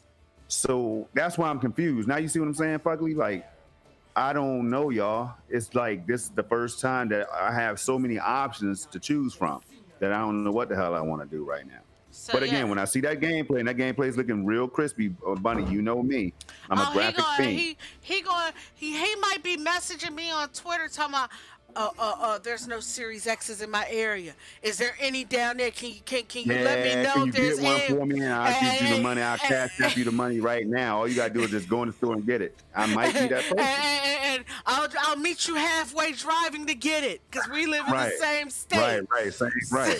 Just go ahead. I know it's down your area. I just checked the area code. Go ahead and grab that. So yeah, Yeah. that's how it might be. I mean, I'm a gamer, y'all. I take pride in being an all around gamer. But I think what the issue is for me, Bunny, is we're as a Stadia gamer, we took so many shots that's unfair. You know what I'm saying? I'm not gonna sit up here and sound like I'm crying. I'm 6'4", 245. I ain't crying over no console or no platforms and none of that, right? My thing is, it's like when you take so many shots from people that don't know what the hell they're talking about half the time, man. When it comes to Stadia and everything else, Xbox, PlayStation, it's kind of like you can't avoid it because you're a gamer. You communicate with others, you socialize, you got social media and all that stuff. But when you see them out here taking shots at your platform and you're having a good time on it and you're trying to promote it and share it with other people because it's awesome, it makes me, I don't know, it takes the fun out of the party for me. You get what I'm saying, Bunny? Mhm. Yeah. So when So I what we talking about now? I was raised in an environment where somebody throws a shot at you, you throw two back. And that's just how I am. So you get caught up in that whole craziness, man, and it's wild. We were talking about answering the question about if we're going to be getting consoles next gen, and the thing is like I said, for me, like before I bought my Switch, I didn't buy my Switch until February of 2018. So it wasn't like I bought it day one. And by the time I actually got my Switch, I had bought like 6 games. So that when I got my Switch, I already had games to play. Yeah, that's kind of how I was when I bought my first Xbox. I bought a bunch of games when they put them up on the shelves. So when I got the system, November 15th I think it was. And I just got that, brought it home and started playing. But Sajid got a good point down here. Yeah, honestly, it's a horrible time to buy anything. So much stuff is in the air. If you buy anything right now, you're just buying promises. That Absolutely, is, man. With another point. Oh my man. Go ahead, yeah, Bunny. like I said, I always tell, and this is Ball. something We got it. that you can, you will always hear me say, you gotta prove to me what you're saying is true.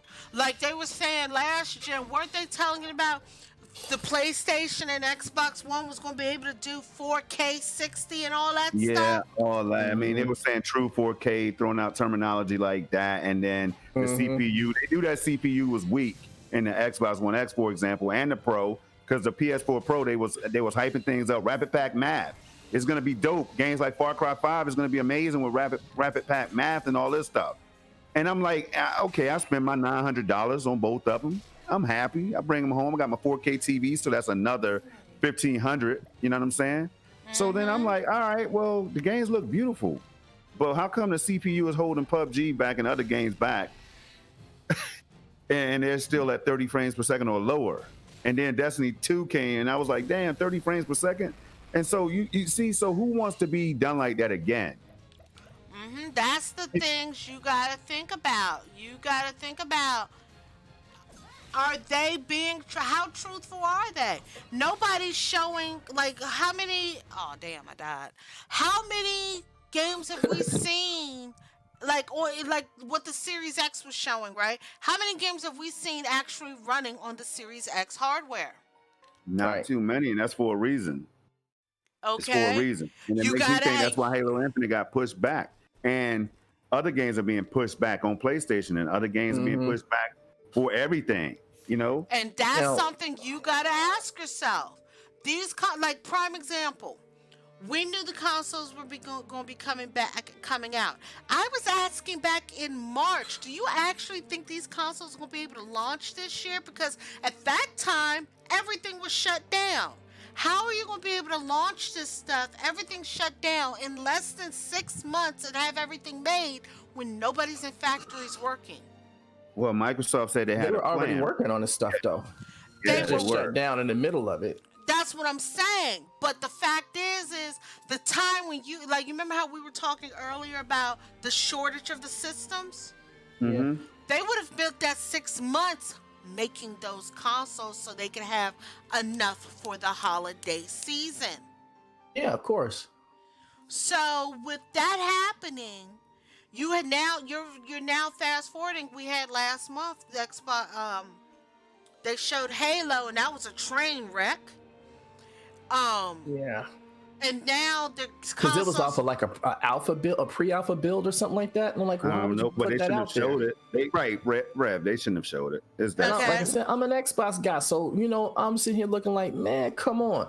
But I know why they did it. Go ahead, Honestly, though. Sony showed more as far as like capabilities of the platform, capabilities of the console than Microsoft did.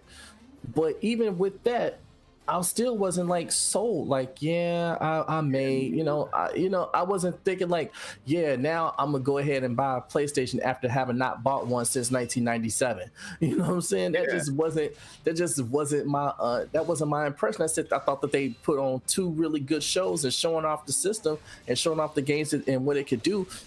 But at the same time, it wasn't that impressive that it was Wasn't that moving in-depth. me Yeah, to go and purchase one. Wow, anybody. Nobody I know was like, wow, yo, you gotta see this, bro. Like, you gotta stop what you're doing right now and see these. Like, this game is so crazy. It's next gen. No, I have not gotten any of that. Demon's Souls, a remake, a complete remake, is one of the best looking games that I've seen so far for next generation. So, yeah. So, it's like when you're going into this new generation of video games, it's like how far can they really push the graphics, and how far can they really push that ray tracing and all of that stuff? That's gonna be the determinant factor down the line. Then you heard Xbox was talking about ray tracing was going to get patched in later. Excuse me? And that's too close to the release date. First of all, you play chicken with each other and then not show anything, not tell people when the systems was coming out, not telling people when the prices were going to come out so they can save up. You know what I'm saying? Because I'm like, man, and I don't know, it seems sketchy, y'all. And so, yes, I have said on numerous shows or whatever that I do think that Halo Infinite was shown on purpose because they knew it was going to be pushed back. You know what I'm saying? And I do think that xCloud is released right now, and it will be better next year, and that's when I think Halo will be coming out later next year versus earlier because of xCloud and all that. Because it'll be real dope if they can somehow bundle something with xCloud to entice people to get it or to play it on Game Pass and xCloud or whatever. I don't know. Yeah, and that's what I'm saying. So like right now, we have to question. Okay, is everything being super rushed just for the holiday season? And those are the types of things that we need to be asking. And right now, like you were planning on getting it day one, and now you're putting your brakes on. Like, Yeah, wait a minute. and again, I'm gonna make it clear. I might give in, Bunny. I'm gonna make it clear to everybody. Project Storm is not done with Xbox. Xbox did not do me completely dirty in that fashion. If it offers something that I like, I need to see it though. That's all, Bunny. I'm sorry. I need to see it. No. But you have 1 month for them to show you that. I have a feeling we're not going to see anything. We're not going to see too much. Like I got a feeling I'm not going to see Hellblade 2, which is a game that I was highly anticipating coming early versus later. A beautiful game. I beat the first one. It's a dope game. I got a feeling we won't see that. I do have a feeling that some of the games that we're going to see are going to be mind blowing. The average consumer, the average gamers who don't care about graphics and stuff like that, will be absolutely thrilled with their purchase, especially at $299 for the S, right? Mm-hmm. But for And the hardcore and the enthusiasts, Bunny, I don't know if that's going to do it. Well, Zaja just made a very, very good point. When you are short on time, the first thing to go is quality. Watch these consoles have hella quality issues. Mm-hmm. I hope not. But we have seen Red Ring of Death when there was no pandemic. We have seen other issues like overheating and loud fans on the PS4 with no pandemic. So we will see. And now we are hearing about these RTX cards having issues with the chipset arrangement or something like that on the GPUs. Not with the Nvidia ones, but with the AIBs or whatever. Like, so basically the other brands that make these cards. Like, it's crazy, man. I don't want to hear that, but Sajik, you're on to something. Yep. And you know, that's just a thing you're going to be dealing with. It's just in general dealing with hardware. So, you know, that's just come with it. Now you add COVID on top of this, and just everything it's all kind of crazy and up in the air. And I would have, me personally, if I was doing this, I would have pushed those back to sometime next year, spring or something, at least spring or whatever. Spring, summer, something. Yeah, like just keep support on the X and the Pro or something, like entice people to keep playing their games, buy them over there. Then as soon as the spring hit red, you can go do the smart delivery or whatever it's going to be called on PlayStation. Exactly. Yeah, man. And then you have more time to, since the factories are open, so you have more time to produce the units that you need and all that stuff. But all that stuff just makes me glad about my gaming decision for getting Stadia, and with and requesting the early access for Luna, because but Stadia don't have no damn those games. don't have those problems. Don't have no games. Come on, Red. Come on, man. What's the difference then with Xbox? I mean, Xbox is saying you could play at launch, you could play the last 4 generations of games. I'm good. You have to download and all that stuff. I'm you still have to do all that. Now that is true. Once you're a cloud gamer, people, you will not want to go and sit and wait for any more downloads. It's just going to spoil. Deal with none of that shit. How is it that the Switch, which is the weakest console there is the fastest downloads? I mean, it is. I did see them in action. The downloads are fast over there. It's crazy. It's the way the system is optimized. You know, the way they built it. That works. That's a really good plus for that system. You know. And then, wait a minute. Uncompetitive is saying one thing. Sony couldn't delay the PS5 because they need to make money from Miles Morales this Christmas before the end of the financial year. Yeah. Well, yeah, but when do we know when Sony's fiscal year ends, right? I think don't they all? I mean, you can look it up for sure. Some other people have, you know, some people's fiscal year ends on December 31st, and some people's fiscal year ends on June 30th. So Nintendo's is March. Yeah, it's public. I'm sure it's public knowledge. I'm sure you can look it up, but so that all just depends on when their fiscal year ends, you know? Yeah. Maybe it does end around that time. So I mean, it all makes sense. Like they're trying to get that money at the end. They do want those 4-quarter sales either way, regardless of their fiscal year. They still want those quarter 4 sales because those are the sales that get them in the black.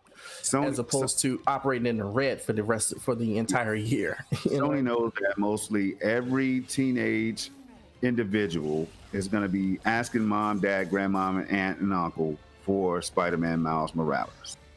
They are not dumb when it comes to that. But it's coming out on PlayStation 4. True. Yeah. True. That's true. All right. Okay. So, funny, it had to hit him for a second. It ain't funny, Bunny. Now check this out. No. But what I'm saying is, it's just like they announced it as an exclusive for PlayStation 5, and then turned around and said, "Hey." It's going to It'll come to be on Yeah, that's PlayStation true, 4. man. It's kind of 4. like deception or trickery or uncertainty or whatever you want to call it, man. That's another reason why, y'all. This is why I'm so confused. So, with So, all that being said, does it feel like the new generation, this next gen, is kind of maybe a year too early? I think it's time for it. I was done with weak CPUs and all that stuff. For me as a gamer, I was done with seeing blurry, like screen tearing and stuff like that. I was done seeing all that. I was ready for the next. So I think it's right on time. I think it's 2020. It's a year that was going to be seen as one of those technologically advanced years anyway. So yeah, I don't know. I think it was due, man. But I don't know, bro. I'm just not 100% sold. I hope that changes in the next few weeks. Yeah, And for me, they're going to then, give me a compelling reason to get either one, and that's saying something. all right, guys. So I'm gonna read these last two messages from Uncompetitive, and it's time for us to wrap it up. Yep. We're dawning on the 8 o'clock hour. Yep, All there right. you go. So we have Uncompetitive. If PlayStation 5 was delayed a whole year, they'd be losing money bad. Miles Morales will sell better as a launch title than as a remake. They can't put this year. They can't put it this year on the PlayStation 4 and next year on the PlayStation 5, as most would have finished it by then. I would have been happy with a year delay under the circumstances. You are But you know, the thing is, though, go ahead. Go You're ahead. absolutely correct there, because like I said, right now everything is going crazy. I was furloughed for 2.5 months, so I got no money. I come out of furloughed, I had to get a new roof and a new heating and air conditioning system. If I was in the boat of looking for a new console, I Yeah. would be screwed right now for this But- gen. But to what Uncompetitive was saying though, these companies, they don't make money from the unit sales. They just don't. Those things are loss leaders. They sell them at a loss, knowing that they're going to sell them at a loss. So the thing is, they just try to get them out there to get as many units sold as possible, so that they can sell the games themselves, and then get the subscriptions, because that's where they make the money up at. I mean, look at Microsoft. Microsoft has yet to make any money off of Xbox. They have only not one even who's- broke. The They've only been in the business of video game business for 19 years. They have yet to turn a profit on the Xbox. They operate at a loss with that every single year, and they haven't even broke even yet. Going all the way back to 2001, they have when the Xbox first came out, they have not made money from it. So and Sony, they sell those PlayStations, the boxes, the units themselves, they sell them at a loss. So, Yeah. but they make it up because they sell so many of them, and then they sell the games on their top of that. software They attachment rate, yeah. they have so many people buying so many games per console that if they make a little bit of money, that's fine, but they most likely break even. But these businesses are in businesses because they know they're going to do that, but they make their money elsewhere when it comes to that. But that's just the vehicle to make the money, but they don't make anything from each sale. Yeah, we might have to do people a part don't two, get 'cause that. Man, this is Yeah. something I really wanted to talk I about. mean, Man, we might have to do a part two. and the thing you got to think about is the only company right now that's making a profit off their systems is Nintendo. Yeah, Yep. and that's why I said we might need to do a part two. Can we start next week's No Bunny Yes. off with this? Because I swear I wanted to get into it, but we just got Yeah, had so many we- big topics. Yes. Yeah. So everybody, thank you for joining Ying Meets Yang of Gaming. Stadia, would you like to come back next week so we can continue this conversation? Same time, 6 p.m. Eastern Standard Time? Or if not, if you can't make it, we'll wait for you. I'll We'll wait. I'll let you know sometime during the week, but I don't mind coming back on the show. Yes. And Yeah. thanks everybody for showing up. We had Uncompetitive come in. We had Zajic come in. We had Tronny come in. Tron. Fugly was here. We also had Phantom Kraken. Thank you guys for coming. Jamal showed up. Okay, and Jamal always is here. And Yep. we had JD come in. And who else was here? Dirt. We Dirt had Dirt came in. Griggity. We had Sean. Yep, Sean and Yeah, Dirt came Rome in. Rush. Yeah. Rome. Make sure y'all Yeah. sub to everybody. That's Oh Yes. you yeah. know that's up here. You know, Please, So our give us all the sub. We love y'all. our right. guest, Stadia Revolution, I put a link in the description to his YouTube channel. Go over there, give him a sub, go and find out some more stuff about Stadia. Because I know some people are curious about Stadia. I know where I Right. can Well, find you. I gotta run, y'all. All right, you All Sorry, right. have All right, later. fun. Red. We'll catch you next Just time, huh? catch you next time. Thank you for showing up. Storm, what you Yep. got going on this week? Man, well, I'll tell you, this show was so good I forgot, Bunny. I can't lie. I got lost in the show. But no, I won't be doing anything until me and MM2K get together on Thursday for SSC. Of course, on Saturdays at noon Eastern time. First of all, SSC, all right, is that show happens on Thursdays at 3 p.m. Eastern, and then on Saturday afternoon, 12 noon Eastern time, we have the SML podcast with MM2K and myself, where we take live calls and Yappa messages. You can leave a Yappa, and we play your messages live on air. We also accept live phone calls on that show. So tune in. If you don't know about it, check it out. We have a few episodes up already And you can on my catch. channel and his channel. I'm sorry, that's a Yep. rotating show. So yeah, And I have Project Storm's YouTube channel in the chat. Go give him a sub. He's always live streaming something from Stadia. if they haven't Always, already, let always, them know. always. Yeah. Me, you can find me next Sunday, same time, same channel, right here on Snow Bunny Gaming at 6 p.m. Eastern Standard Time for Ying meets Yang of Gaming. And next week we'll see who we'll have on the show. Every week is a guest for us.